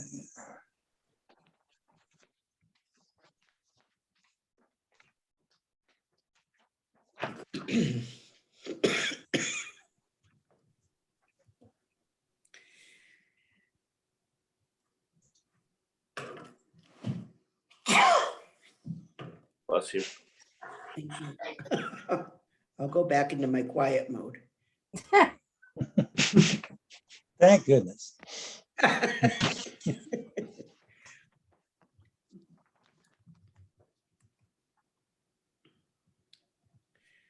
Okay, so Seems like I had a lot to say about this one. Mr. Chairman, yes, Ben. John O'Reilly's online. He's going to explain the plan and the revisions. But if with the chair's permission, I'd like to just give just sort of a brief overview of the project for the new members. Okay, sounds good. Okay, just to go back a half a step. Fred and Lauren Bromberg bought this property. I believe it was 2006 or 2005. We came before the Conservation Commission and permitted a removal and replacement of the house that was permitted by this board, by this commission. And it took a few hearings to kind of get it where the commission wanted it and the applicant wanted it. And then we went to the zoning board right after that, and the abutter immediately to the north, who has since sold the house, appealed the zoning board's decision all the way up to the Court of Appeals. And it took many, many years to resolve that appeal. And in that period, you know, the order of conditions timed out. Fred and Lauren have spent, I can't even tell you because I don't know how many hundreds of thousands of dollars to get to where we are today. So what they did was, after going through this process, they went back and took a second look at the house, and they wanted to make some minor adjustments to the structure that we were going to have to re-permit with this commission also because the order of conditions had timed out. We came in before your board in June and had I thought a really good discussion about, you know, what the commission did and didn't like about the proposal.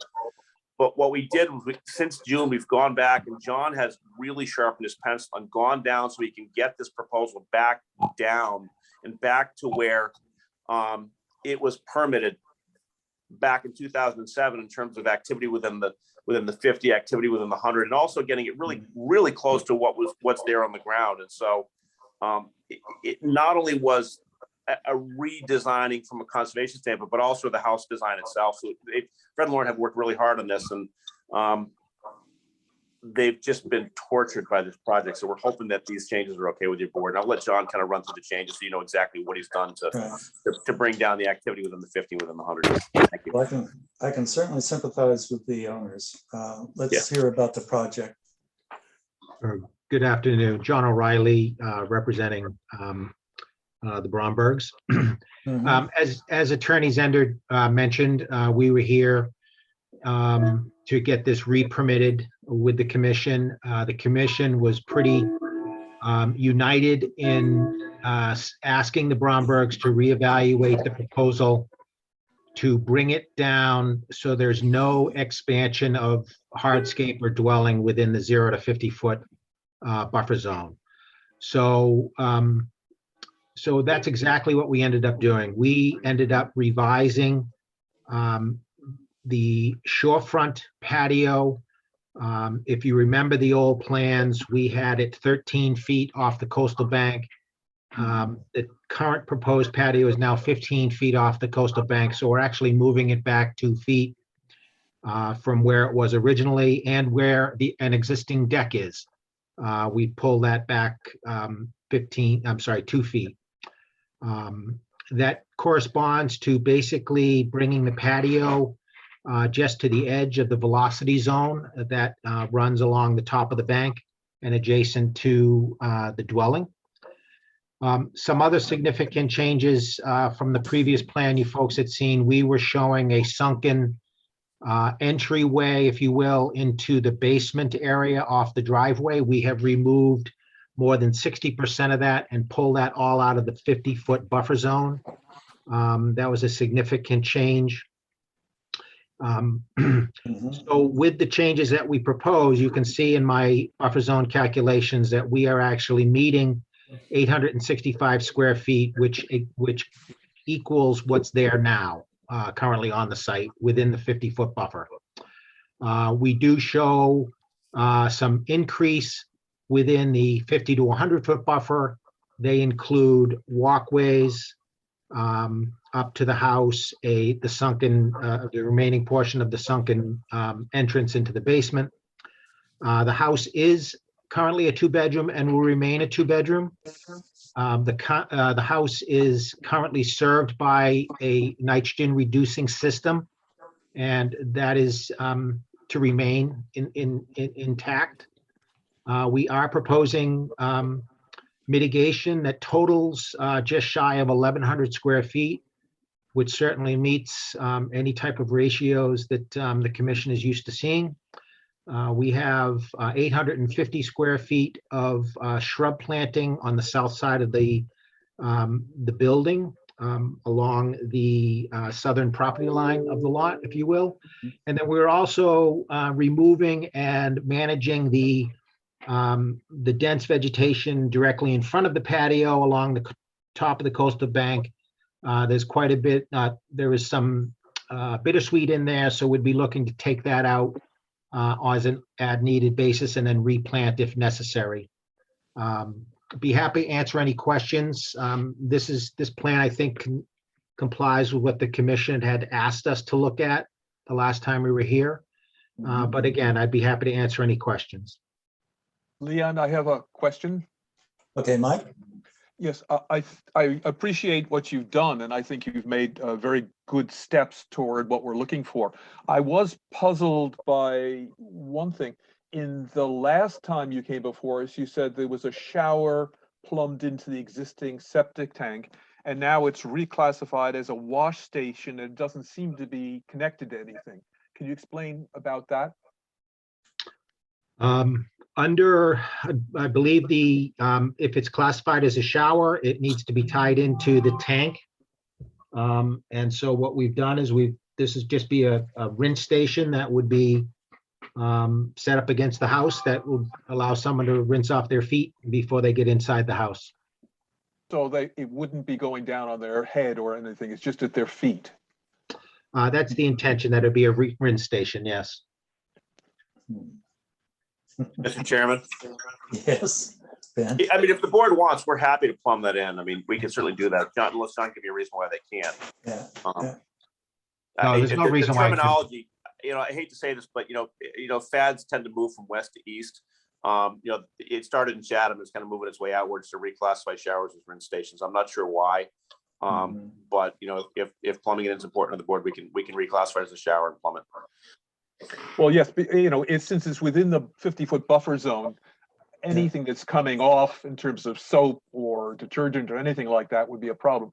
So I would certainly appreciate it being plumbed into the shower, or alternatively, we've been looking for filtering where there's layers of filter between the bottom of the shower or the rinse station and the ground. Right. John? Yeah, Go ahead, John.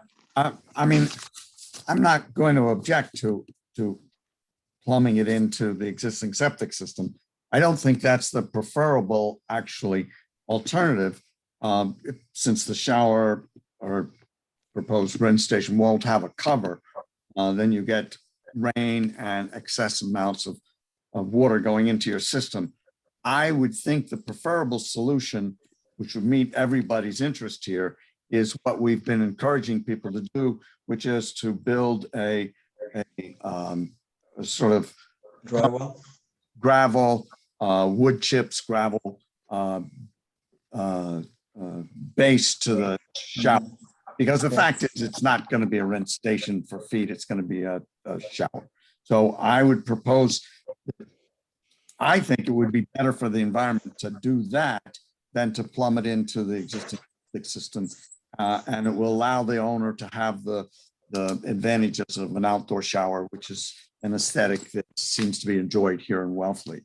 If that's acceptable to the owner, that would be a compromise I would work for. Mr. Chairman. Just a second, then Barbara. Yes, I appreciate all the refinements to this plan. I think a lot of our questions have been addressed. I'm still concerned about the patio, all that hardscape, and why it's not a deck with drainage, and why it's a stone patio. That's a good question. Mr. Chairman. Yes, Ben. We were actually trying to minimize the deck for the purposes of this board's review of the project. If the board would rather see that as a deck, we're more than happy to condition that be deck with, with some appropriate drainage than patio. I believe. I'm gonna let John weigh in on that as well. And then also I wanted just to thank John for his comments on the shower as well. So yeah. So the question before you, John, is the hardscaping on the ground at the rear of the house on the west side, that is limiting the amount of, you're going to have runoff from that. So can we replace that with a deck with appropriate drainage? Just to give you some background, the reason that it was a patio to begin with was because it fell within, the existing deck falls within the velocity zone, and we're matching the deck that's there now. Mm-hmm. Since we've pulled it out of the velocity zone, we can go back to a deck, and it's not a building issue. So there's no issue with going to a deck. We can certainly change that out and specify some pea stone underneath the underneath the deck to absorb that runoff. That's perfectly fine. I think that's preferable as far as my concerns about the new plan. Otherwise, I think you've done a great job. Yeah. I agree with Barbara. I would also like to suggest we use the shower option I proposed. both of those conditions, Mr. Chairman, are fine. If the board wants to approve with the condition that patio be made a deck over pea stone, and that the shower be comprised of a filter system such as Mr. Cumber proposed, we think that would be wonderful. Mm-hmm. Do any of the other commissioners have anything to say? Anybody in the public have anything to say? Mr. Bromberg, you've got your hand up. I didn't have my hand if I was on mute. And I was nervous to say anything because it's been a 7-year journey. And I felt like I'm hearing everything you've asked for was what we wanted originally, and we were told to do it differently. So I was afraid to say a word here, not knowing after all this time. So I'm well, I'll let you vote first. Yeah. Yes, before. I really empathize with the difficulties you've been going through. Well, thank you. So Leah, I would move that we approve Bromberg NOI at 195 Samoset with the 2 conditions about the filtering of the outdoor rinse station / shower, and that the patio become a deck, which is more permeable. Is there a second? I'll second that, John. All right. We'll have a voice vote. Barbara? Yes. John? Yes. Marty, you've heard enough of this. Yes, I'm comfortable with this. And I went on a site visit today, so I'm comfortable with voting yes. Right. And Ben? Yes. Mike? Yes. And Leon, yes. All right. So we have closure, Mr. Bromberg. Thank you. You have a green light from us anyway. We need a supervisor for this project. Mm. I can do it. It's not too far from me. Okay. Thank you, Leon. Michael. Thank you. Thank you all for your time. Thank you very much. Right. Thanks, and Ben. thank you all for juggling the agenda. I appreciate it perfectly. Thank you. And good luck, Mr. Bromberg. Thank you very much. Thank you all. You're welcome.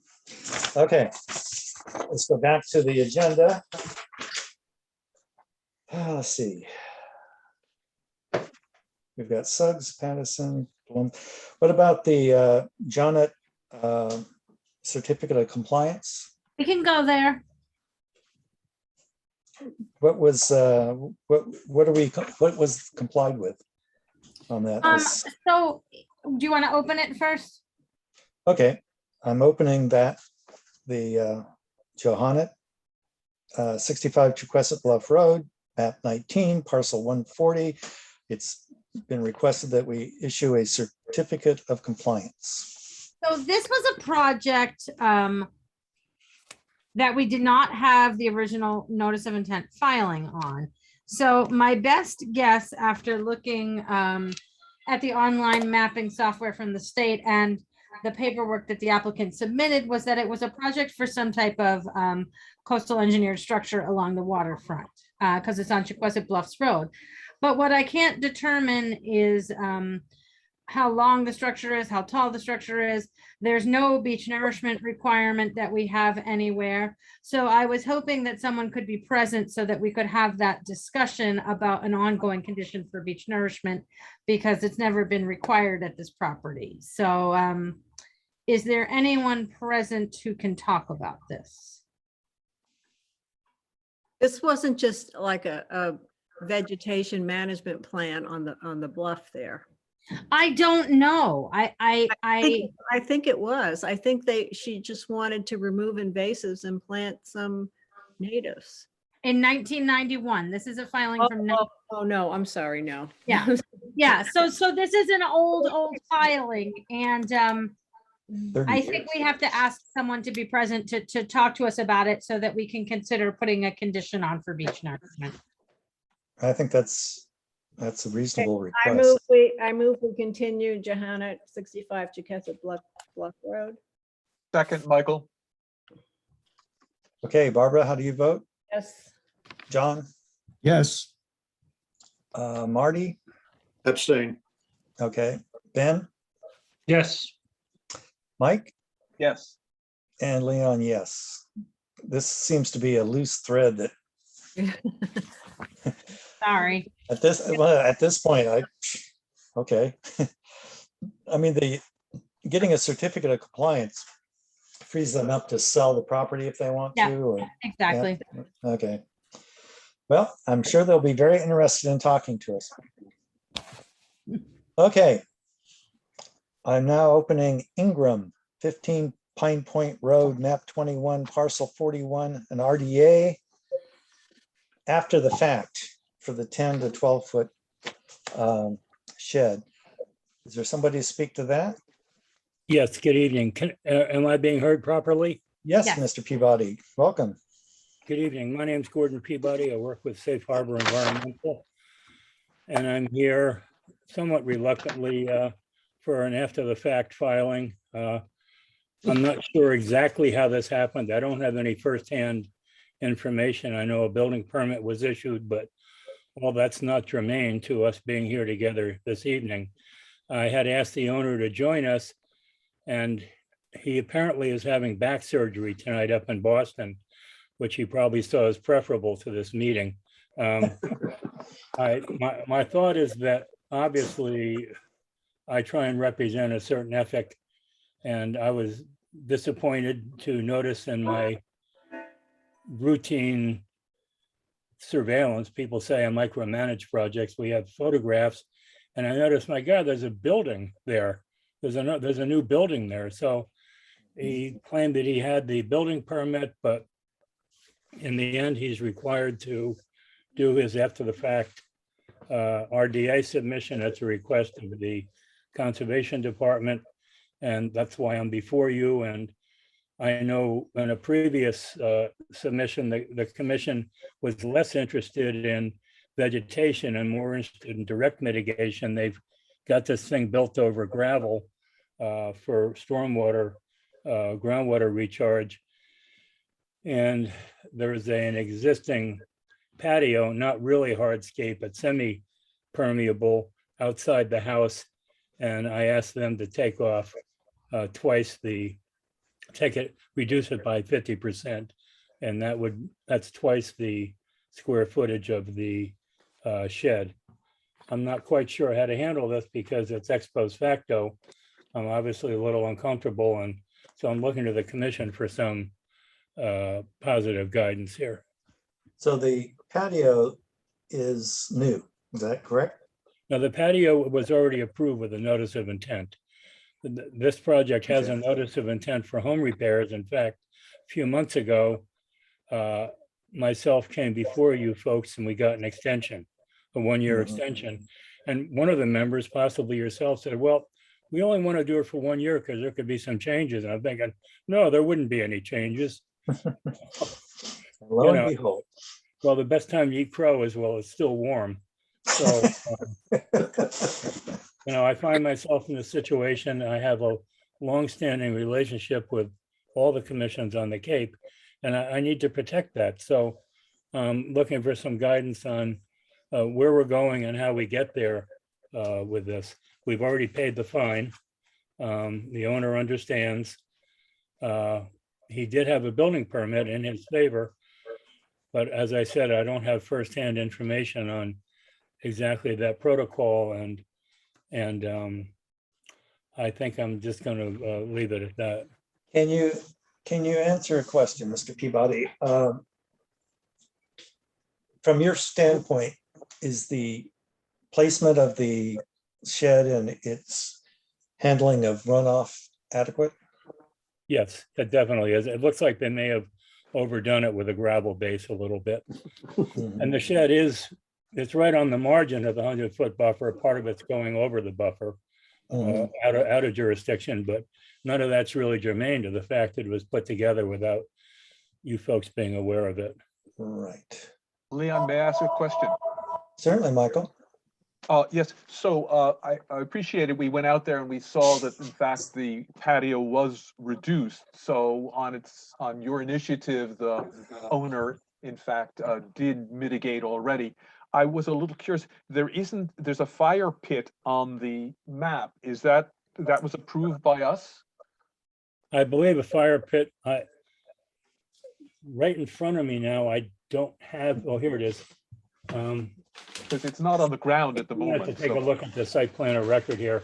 I don't want to delay this hearing any longer than you've already had to go through. The fire pit is on the approved site plan of record. Okay, that was before my time. This is Yeah. Barbara too. I remember approving some vegetation removal here, but I don't remember approving a stone patio and a fire pit. So Hillary, is there any way we can go back and look at? Yeah, sure. I can pull the file in the office tomorrow. Yeah, I can try and pull it up here, but I don't want to really disconnect things. But my sense is that the patio was always part of it. I The think fire that pit was always part of it. but we're not inclined to permit hardscape in the buffer zone. And that's clearly in the buffer zone. I don't remember permitting a patio or fire pit. I could be wrong. Maybe I wasn't there when that was done, but I question that. According to what I just pulled up here, the fire pit and it says flagstone, stepping stones on shell. Okay, that's more than flagstone stepping stones. That's a stone to stone type of patio that they've installed there. Right, but I'm not addressing what's in the ground. I'm addressing what was permitted. Okay. They're going to have a problem getting their certificate of compliance if we have incomplete compliance.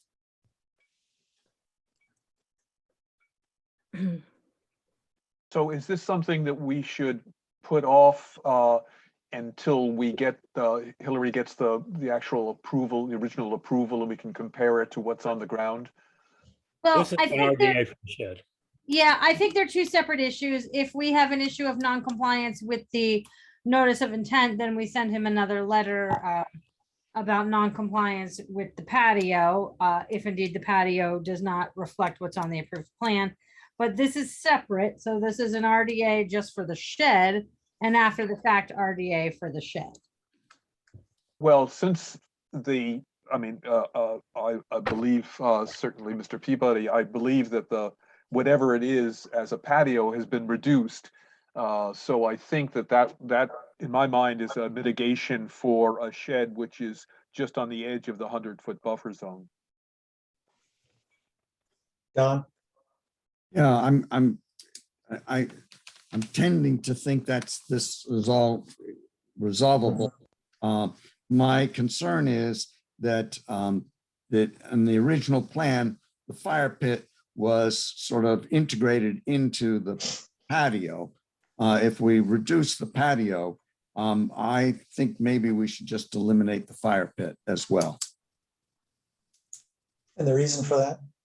Because the fire pit then will be outside of the patio, but the fact is that the area that we would like to see be revegetated and return to more natural state is going to be between the patio and the existing fire pit. So it's going to be a lot of traffic there, and all the leavings that happen with the fire pit. So I think if the remediation is the moving back of the patio, that we should either eliminate the fire pit or move the fire pit to within the existing patio, although that may become a fire hazard to the house. But I don't like leaving the fire pit there and reducing the patio, because in fact, we're going to have a lot of traffic between the patio and the fire pit if the fire pit remains. Moving the fire pit is not rocket science. That's something that can be done. Yeah. That's something that I can agree to. Mhm. Yeah, I think it seems like the point is that it's compensating for the area of disturbance from the shed, so it's just replacing that. Yeah. Yeah, I still would like to go back to the original filing to see what kind of patio we permitted. I don't think it's what's there now. It was flagstone over pea, Bluestone. Shell and gravel shell and gravel, and not over this. compacted sand. Yeah, this is a different kind of patio. It's just stone abutting stone abutting stone. And I'll it's- have a look at that. Thank you. So I'm okay for the mitigation of the size of the patio with this new shed, but I still have issues about the type of patio that was constructed and where the fire pit is. And that's relevant to a different certificate compliance, right? Yes, That's yep, that's Right. attached to the notice of intent, So this can proceed independent of that, correct? correct? Okay. Hillary, can we flag this so that when it comes up for Yeah. compliance, we know exactly what to look for? Well, I think we'll go back out there this week, and if it's not in compliance, then we can just send a letter that it's not in compliance. And Yeah, tax collector I'll be now. happy to meet you out there also. Okay. If it's at reasonable times. Yes. 6 a.m. Yeah.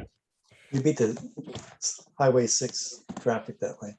Yeah. Does anybody else have anything to say, either on the commission or in public, from the public? Okay, I'll entertain a motion. Okay, so I would move that we approve the after the fact RDA for Ingram 15 Pine Point Road with the conditions that the fire pit be integrated again into the patio, and the patio be reduced by approximately 250 square feet from the original application. Do I hear a second? Tumblr. Okay, Barbara, how do you vote? Yes. John? Yes. Marty, Yes. Okay, Benjamin? Yes. Michael? Yes. And Leon, yes. So we have come to a reasonable compromise. All right. I'd like to thank the commissioners for their efforts in these difficult times, and you've had quite a meeting so far already. I'm going to see if I can successfully sign out here. Thank you very much. All right, thank you, Gordon. Nice to see you.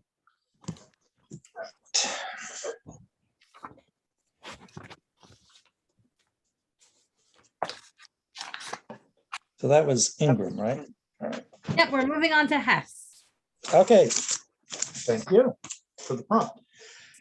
Hess, I'm now opening this warrant. Hess, 346 Cove Road, map 28, parcel 22, and RDA additions, 12-foot extension of the existing 2-story gable roof structure and a 1-story wing for the new master bedroom suite and a new entrance and a new wood deck. This all sounds very complicated. Who's here to speak to this? I'm Catherine Hess. I can start off. Okay, great. So I'm Catherine Hess. I'm owner of 346 Cove Road, along with my husband, Peter Hirschman, since 2015. And we've been spending about half a year here, but are now living here full time and intend to do so into the future. To do that, we need a first floor bedroom and room for some amenities like closets. To plan for the expansion, we're working with Edric Van Buzicom, an architect, and John Schneibel with Coastal Engineering to plan for a new septic necessitated by adding the other bedroom. It was in the existing conditions plan for the septic that we learned for the first time that part of our property is in the area of critical environmental concern. We're not very close to the water. There are other houses between us and the water, and the land onto which we're expanding is currently a driveway, a walkway, and a little bit of our yard.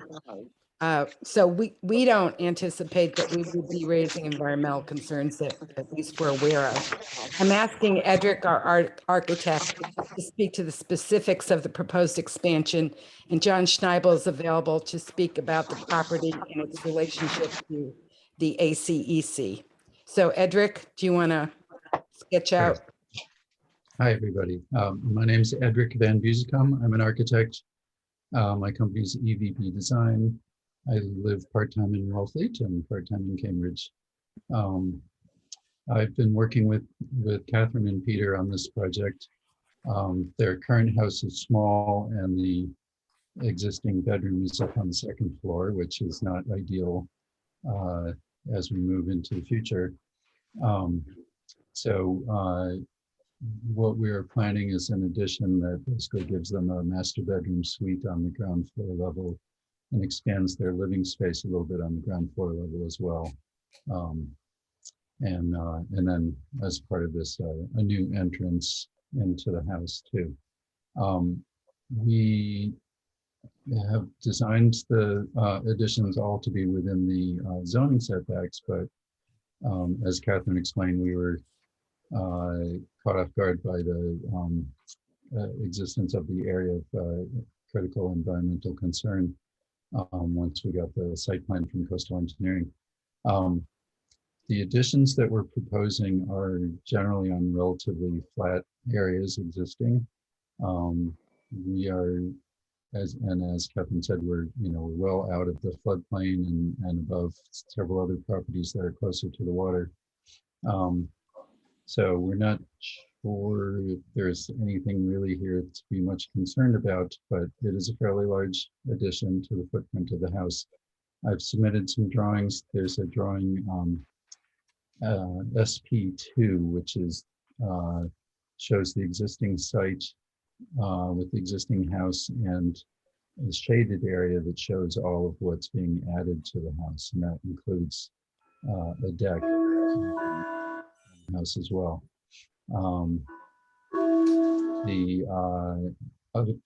second floor addition is smaller than what we're doing on the first floor. We're basically just the existing two-story gable portion of the house. We're bumping that out 12 feet to get additional second floor space there. That's got a deck, basically a second floor deck up there that will be over the proposed dining room addition on the ground floor. So really it's, there's a small amount of two-story addition there and the rest is all one-story addition.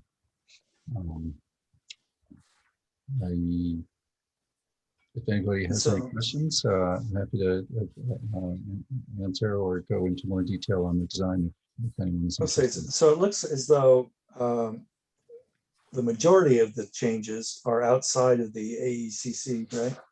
Mm-hmm. Or the, right? And if I'm not mistaken, I'm having a hard time seeing this. This is below my pixel level. I need stronger magnifiers, I think. Is that a deck that's outside or inside of the area of critical concern? Yes, that's it's labeled as 17 feet 4 wide. So that is, yes, that's a deck with steps.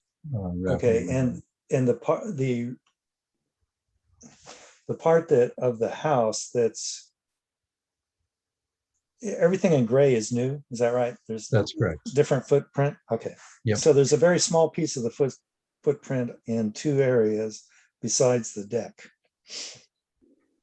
That It's is a of very concern to modest, us. it's a very modest application.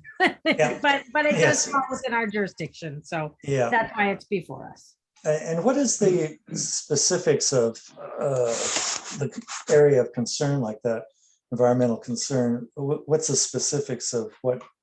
So we're not supposed to cause an adverse impact, and this Oh. clearly isn't going to cause an adverse impact because it's in a pre-disturbed area. So it's, Right. you know, Yes, they're filing because they have to, but it, you know. Yeah. Their, Barbara? their performance standards, and the only one I see that could be an impact is reducing the ability of the resource to serve as a wildlife habitat and migration corridor. But since much of the area that's proposed to be built on is already disturbed, I already see that there's not a lot of wildlife that's going to be disturbed. The only question I have, I can't show my video anymore. I don't know why, but not that you will want to see me, but I just have a trouble with That's Zoom. because you got the curlers in now. I guess. Oh, God.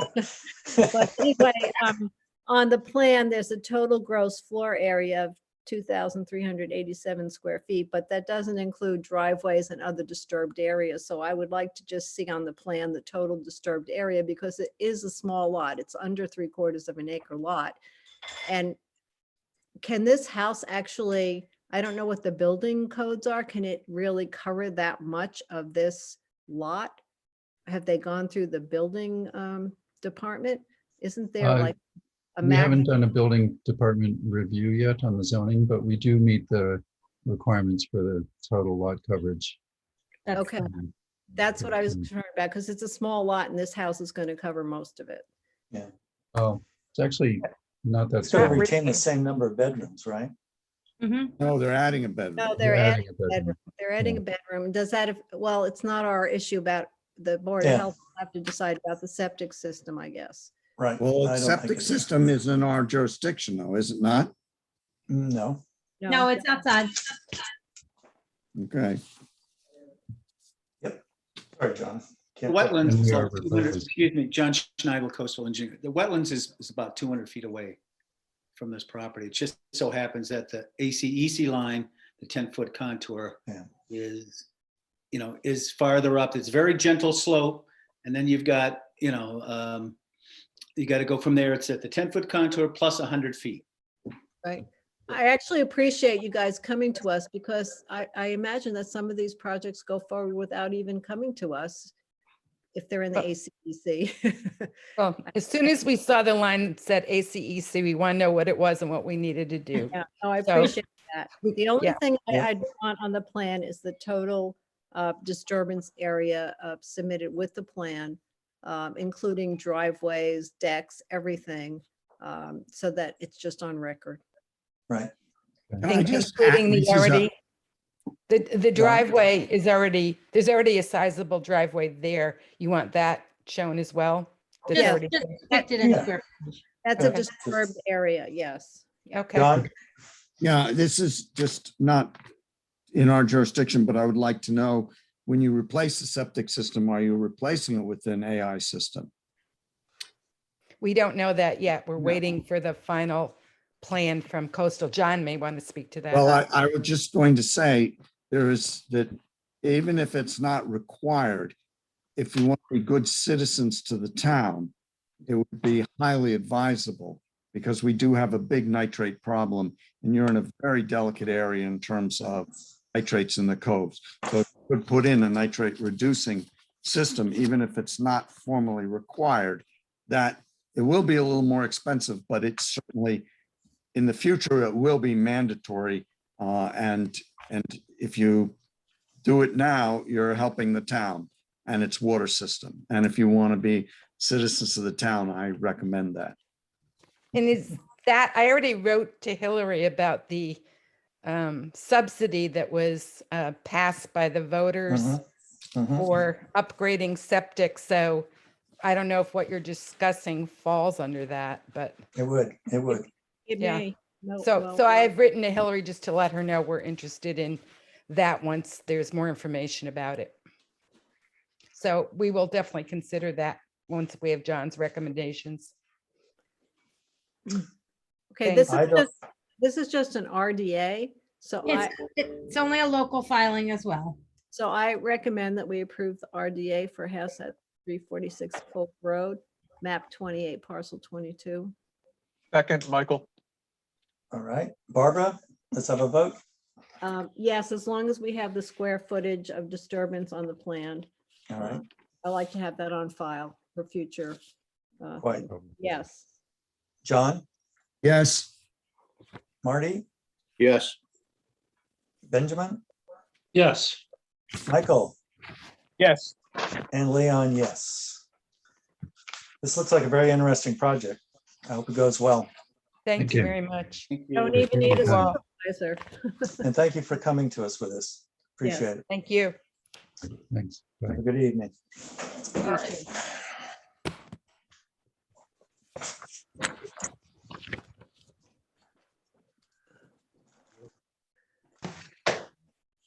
Moving along.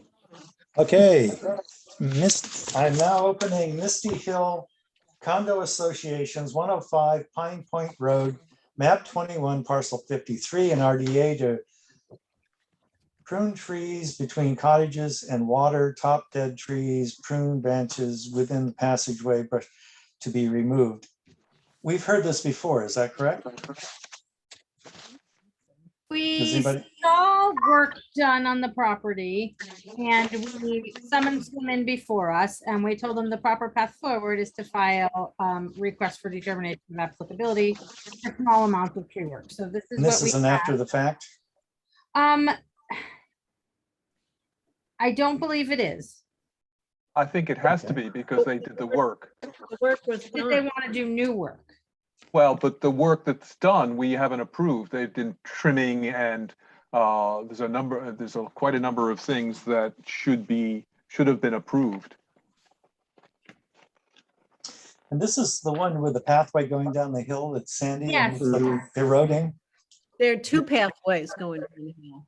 Yeah, and what they're applying for is pruning the trees and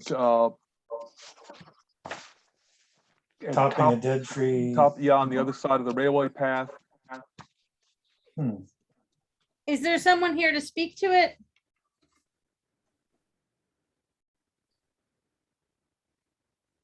I think there's quite a bit to this because the path that we saw this morning was just a sluice pit for water. It's just going to erode away.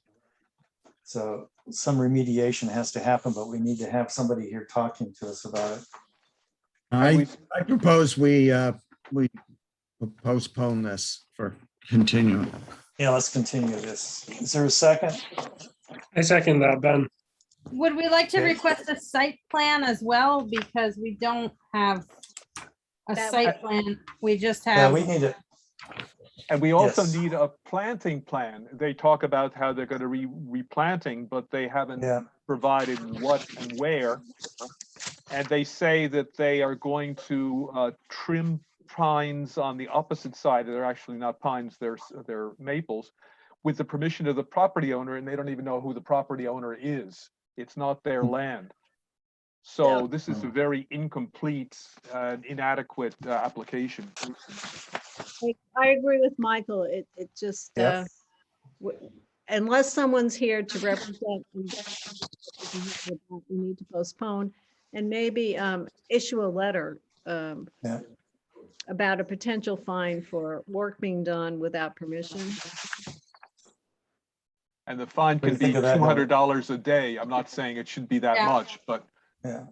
But- Well, we'll be delaying it as much as anybody. So Hillary, does that sound about right to you? Yeah, I think we can reach out to Marcia and let her know before we hear the case, we need a site plan and a planting plan and permission of the property owner. Right. And we spoke to someone when we did a site visit, so they knew we were coming and they knew it was going to be a hearing. At least someone did. Yeah, yeah. Okay, let's move on then. No All need. right. Well, you have to vote on this first, I think. Did Yeah, we vote on this? I move to continue Misty Hill Condo Association. Second, Michael. Okay, Barbara, how do you vote? Yes. John, Yes. Marty, Yes. Benjamin, Yes. Mike, Yes. and Leon, yes. What date do we want to put on that? I think we should continue it indefinitely till we can get some of the things that we need. Right, it's going to take them a bit to get them. All right. Okay, so that's an indefinite continuance. We don't need a form for that. Okay. Oranger. 164 Cliff Road, map 24, parcel 100, new location for foundation and retaining wall 4 feet further away from the coastal bank. Is there anyone to speak to that? Yes, there is Bob Berenger and Gary Lucas, who's Okay, great. the general contractor for this job. Okay, great. Welcome. Hey, ladies and gents. So I'm just looking up, I'm trying to find the info on this.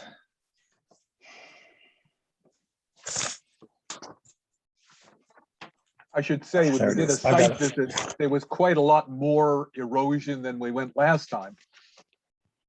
Thank you for noticing. I always feel good about that.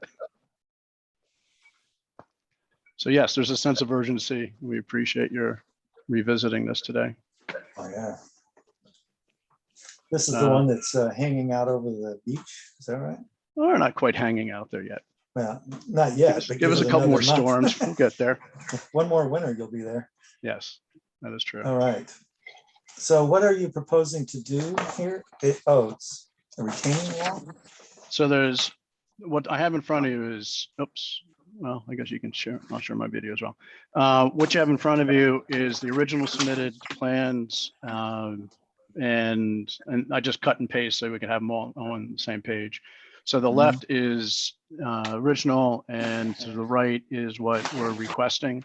The original house structure has this is part of the existing foundation, and the original intent was to remove 90% of the foundation and just leave this piece untouched as a retaining wall to what is back in this space will be a parking lot and septic system and so forth.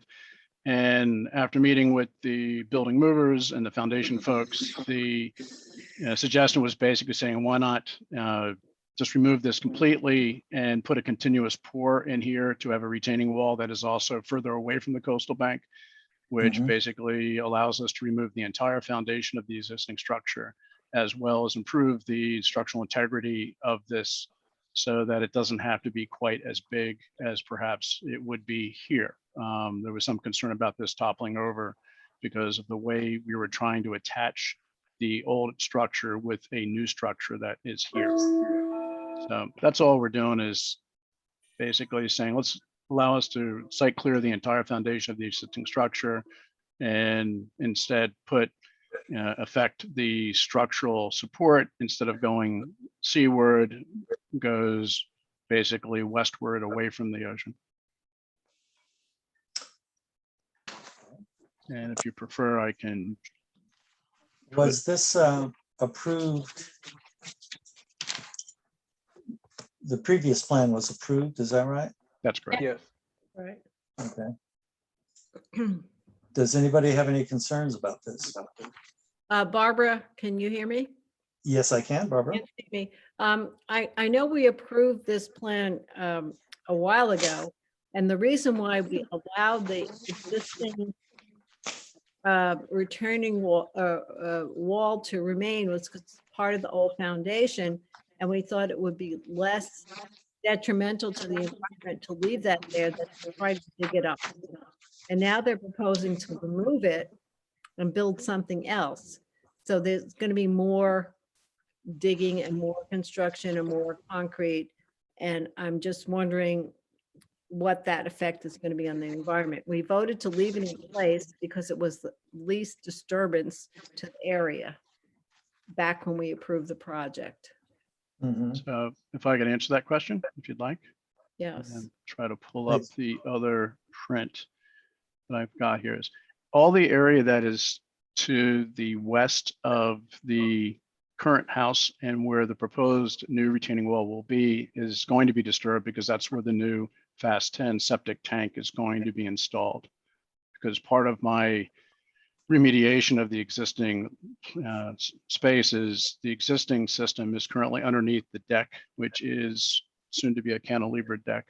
And so that whole space is going to have the tank removed. And, there's the north side of the existing, I guess, north and west of the existing house is going to be disturbed to allow the installation of the new system. So the retaining wall is, effectively, it's not, that space is not going to be left undisturbed. It will be disturbed, and it has been disturbed because it's existing. Right now, it's part of the parking area. So it's not as though it hasn't already been touched in the past. Okay. Bob, can I speak to that once? Yeah, absolutely. Certainly. Gary Lucas. There's not going to be any more disturbance now, and there'll be less disturbance in the future because we know it's all coming when the bank gets back there. And it comes time to take out the remaining part of the old foundation. Then what's going to hold behind that, which is going to now be the septic system, what will hold that back? So taking that out now and continuing that foundation along will give us more time before we'll have to address the problem again. There's not going to be another move, of course. So, and when we go to take that old foundation out, as soon as we disturb that, everything from there towards the road, including the septic system, is going to have a tendency to go. There'll be nothing to hold it back. So there's not going to be any more disturbance now, and there's going to be a lot less disturbance in the future, midstream between when the old foundation has to come out and then the end of the house. Okay, thank you for answering my question. And one more question is, what is the lifetime for the septic system here? What are we talking about? It's a brand new system. Given the erosion rate in the area and what's happening and storms and climate change? I mean, what are you predicting is going to be the lifetime of this? Well, the septic system is a new system, and it's being moved up to where the parking area is, closer to the road, further from the coastal bank. So I really can't predict how fast the bank is going to go, but it's a new system further away. You give us some numbers. How far away is it going to be? I can't give you that off the top of my head. Do you have that plan there, Bob? The new tank will be 30 to 35 feet past where the coastal bank is currently. Looks We're like looking it's in front of the dwelling. Right. Right off the road, right? Correct. And did you, this is probably, I shouldn't be asking this, but I'm not sure if it's legitimate, but did you get permissions to move the house back, given the road? Yes. Road, yes, okay. We've gone through all the. All right, thank you, required- Bob. Thank you. So- Yeah. Yeah, I know it's been a process. Yes. And I think that you're closing in on it. So we're basically just considering the ramifications of this change. Is that correct? It's a Yes. board. I think if anything is going to have less of an impact, I would be in favor of it. We already issued order of conditions for this. We approved. So this is an amendment? Yes, if this is less of an impact to the environment and the habitat, then I'm okay with this. Don, you have something to say? Yeah, I think the sooner these people can move that house, the better. I mean, it's inches away, and It's frightening.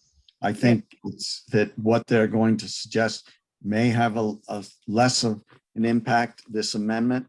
I certainly want to see this house moved as quickly as possible.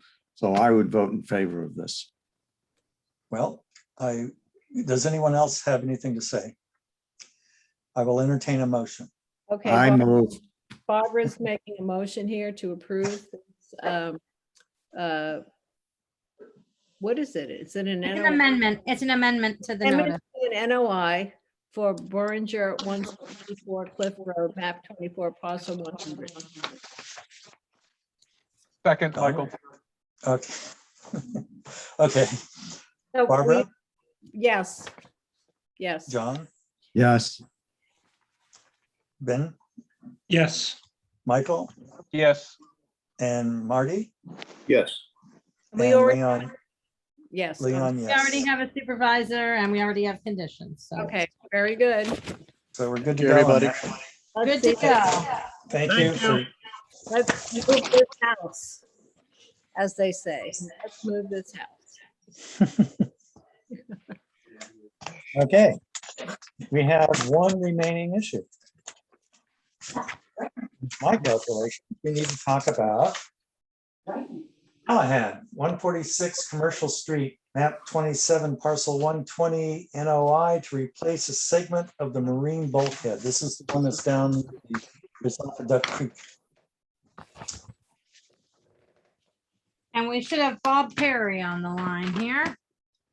Oh, what form was? I see we have a Ms. Callahan. Greetings. Are you with me tonight? Bob Perry here. Yeah, we can hear you. You're breaking up a little bit. Thank you. If there's any problem, let me know. I know the applicant, April Callahan, may be on the call. And Yep. Hi, April.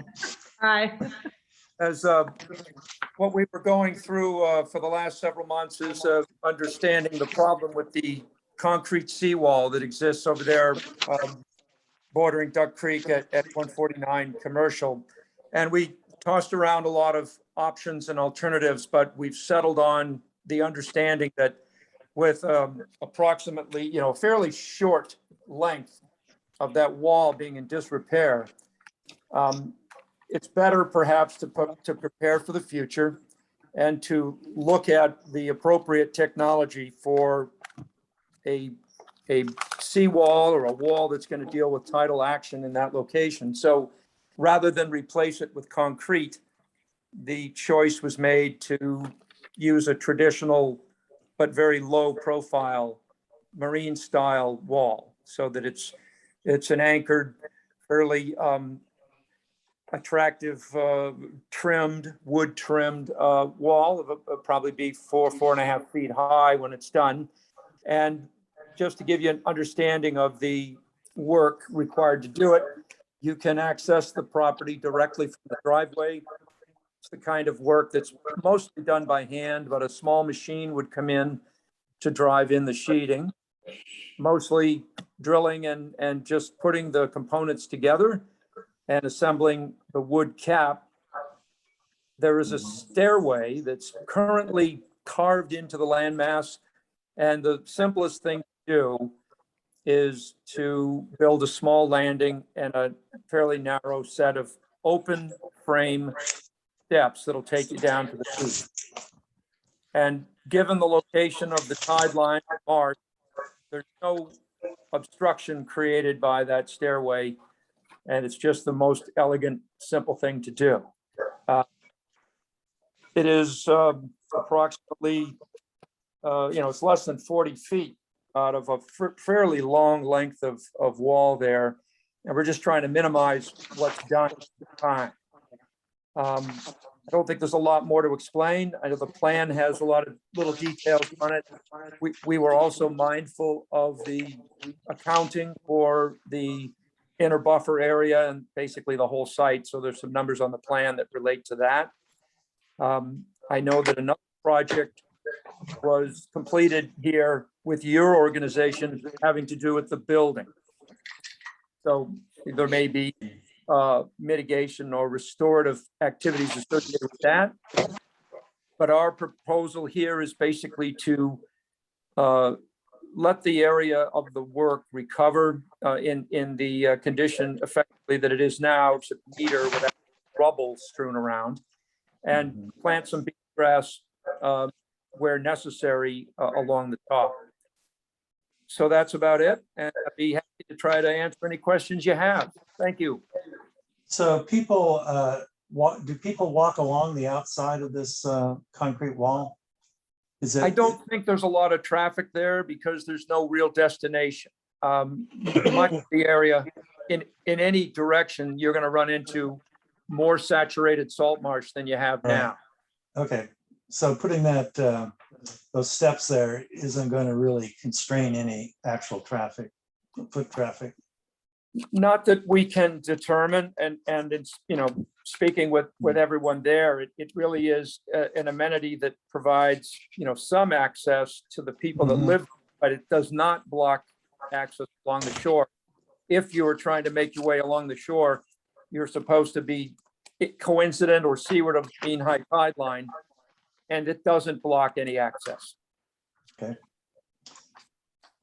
Do any of the commissioners have anything to ask or say?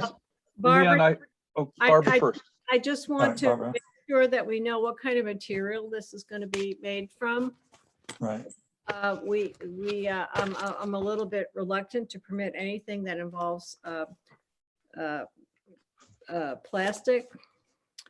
So, Well, This is all that's wood, a right? good question. We spoke of, in my discussions with April, we tossed around a lot of things. Now, it's my understanding that the commission does not approve the use of CCA treated lumber. Is that correct? Or am I mistaken? We do not have a prohibition on it. Okay, because many places there are, and it's available. If there was an interest in having a, more traditional looking marine wall here, there's every reason to use wood sheathing. What we've selected, because of its dark color and the fact that a dark, sort of a charcoal colored sheathing would not jump out at anyone. Black in the environment is not a real obvious color, but it's a composite sheeting that would be charcoal in color with basically ACQ lumber store trim boards. And if there was any concern for composite materials, we don't want to put steel in here. That's not practical. I don't like vinyl myself because it's weak and it stains. But if there was some liberty to choose a wood sheathing, that's certainly a traditional look. And I of course spoke to the applicant about the fact that unless there were concerns that the absolute selection of the sheathing is not something that is usually related to a conservation permit, except for what you brought up, which is you may not like the use of plastic. And the composite sheeting that we selected here, which is a UC 30, it's a composite material, fiber and train, fiberglass, not plastic. So it's no different than a boat. And you probably have quite a few boats around. yeah, I'm not up to speed on that. I just know that we have to permit it. We don't like to permit, or I don't like to permit any kind of fiberglass, preferring metal, appropriate kinds of wood.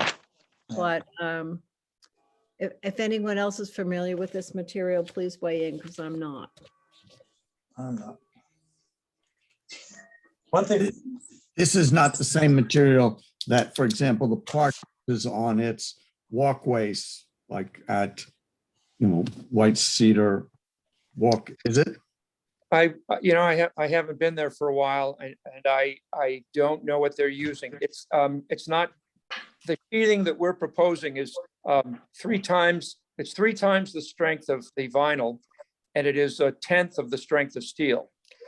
And it is, for lack of a better way to describe it to you, it's a reinforced, an improved reinforced fiberglass or a composite material, but I believe that the primary item may be fiberglass.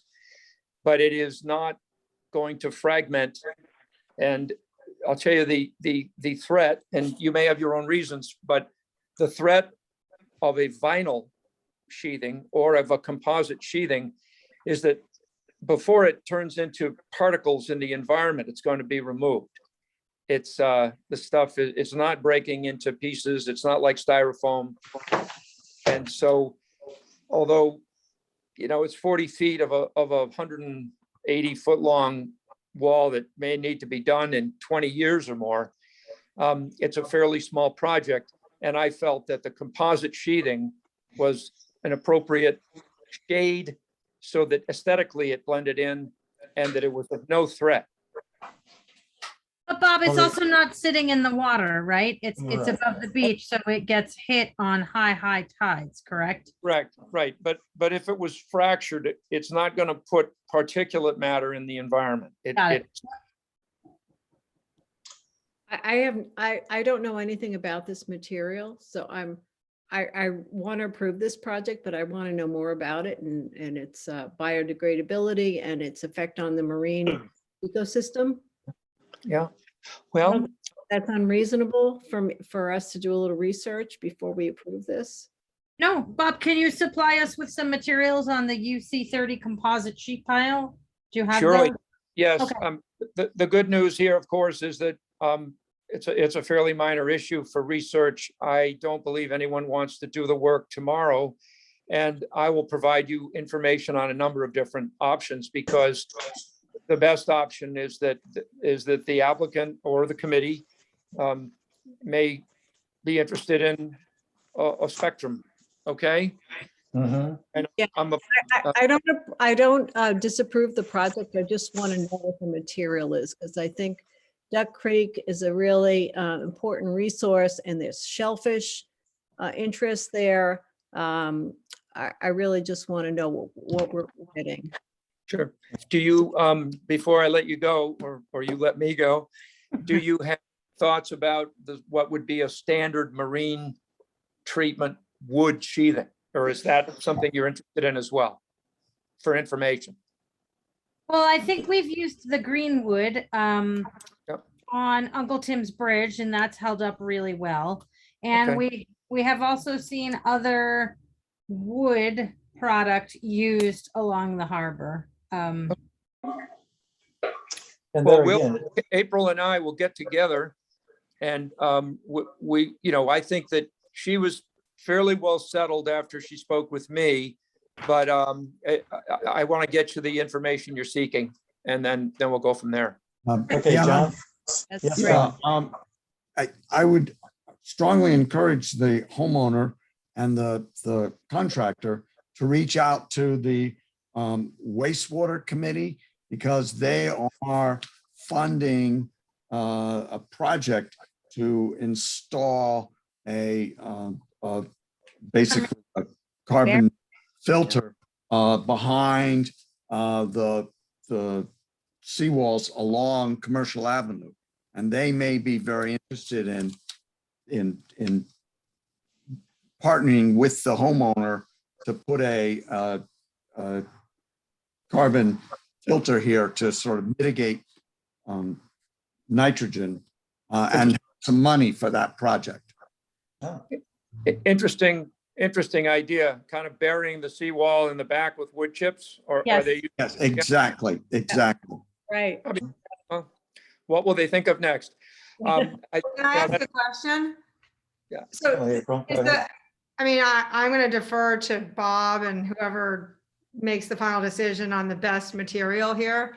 But it sounds like the commission have you historically wanted people to use wood? Is that sort of the goal? Because that's been used in the past. I think we just want to learn more about the material proposed, because we Right. don't know enough about it. Okay. We've approved wood.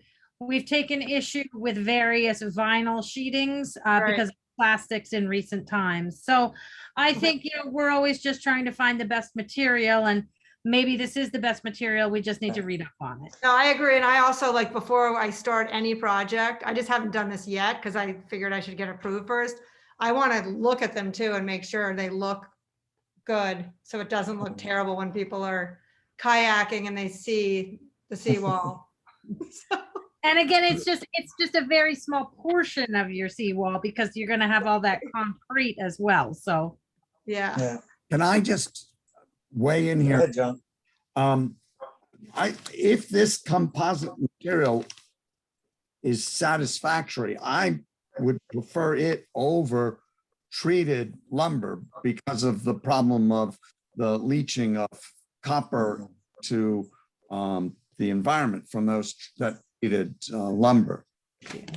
It's not, we've permitted it, but it's not horrible if you ask me. Well, it seems to me too that you're connecting two sections of cement seawall. From an aesthetic standpoint, wouldn't it just make sense to have extend the or replace that with a solid pour seawall?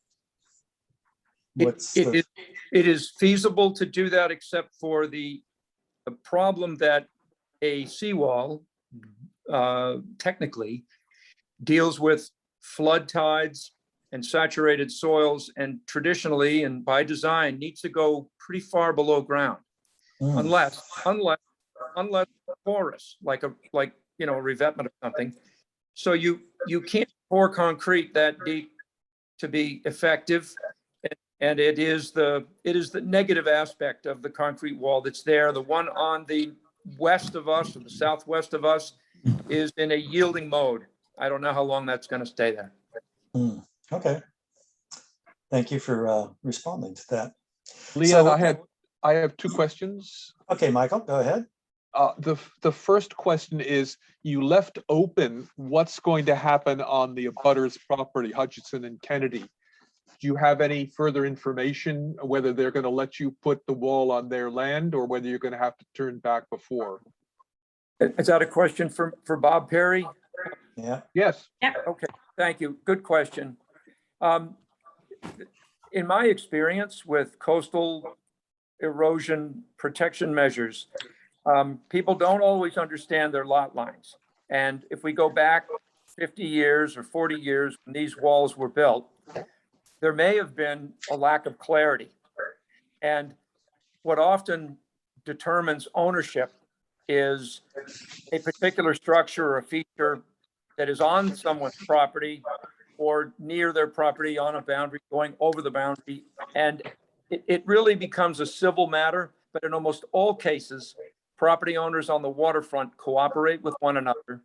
And this particular wall needs to butt up to the wall that's just there at the lot line. And the issue there is where every coastal project that you approve does involve boundary work. This is no different. And the hope is, although I haven't confirmed it, that the replacement of this wall will be the replacement of the wall that is currently there, which butts up against the concrete wall on the adjoining property. Well, that seems like your assumptions seem to be reasonable, but has anybody talked to the neighbor? I have not, but we certainly, it sounds as if we have time to do that before we see you again. Yes, I think that would be Yeah. good, because we can't give permission for you to build a wall on someone else's land. Right. So a letter from them would be very useful. Or in some cases, the abutter has to be a co-applicant Right. if it's affecting their property. Yeah. Right. I don't think this is the case for The that. option that we have but don't want to exercise is that this applicant can build the return on the lot line, but that would leave a problem. And I think your inclination is on target. We're gonna do something about the communication. Yeah. Okay, my second question. In December, we approved an NOI for you to do a certain amount of work on this property. Don Kumbler was the supervisor, but one of the conditions was mitigation planting with the plant number, species, and size prescribed by the agent. Was that done? No, I have not done. I have not started that project at all to the main house. Just because of COVID. I was gonna start it last fall and then I haven't started it. Oh, okay. And I'm sure Mr. Supervisor Cumberland will keep on top of that. Yeah, my guess is that this may happen before that renovation project because I don't think I'm gonna even be able to start it. Well, I'm definitely not starting it this fall. So the soonest would be next October. And But you just know, be there, mindful of the expiration date. They're good for Yes. 3 years and you get I a know. small. Okay. I just saw that the other day on some wetland thing I was Okay. filing and I was like, oh no, I have 3 years. I better hurry up. You've already shot a year and a half. Ugh. I do know. Okay, so I think what I'm hearing is a motion to continue. Yeah, so move Barbara to continue Callahan. All right, is there a second? Second, Cumberland. do we have a Okay. date when you would be ready? I don't see why we can't be at your next meeting. Okay. If you have room, we'd like that because we can provide information rapidly.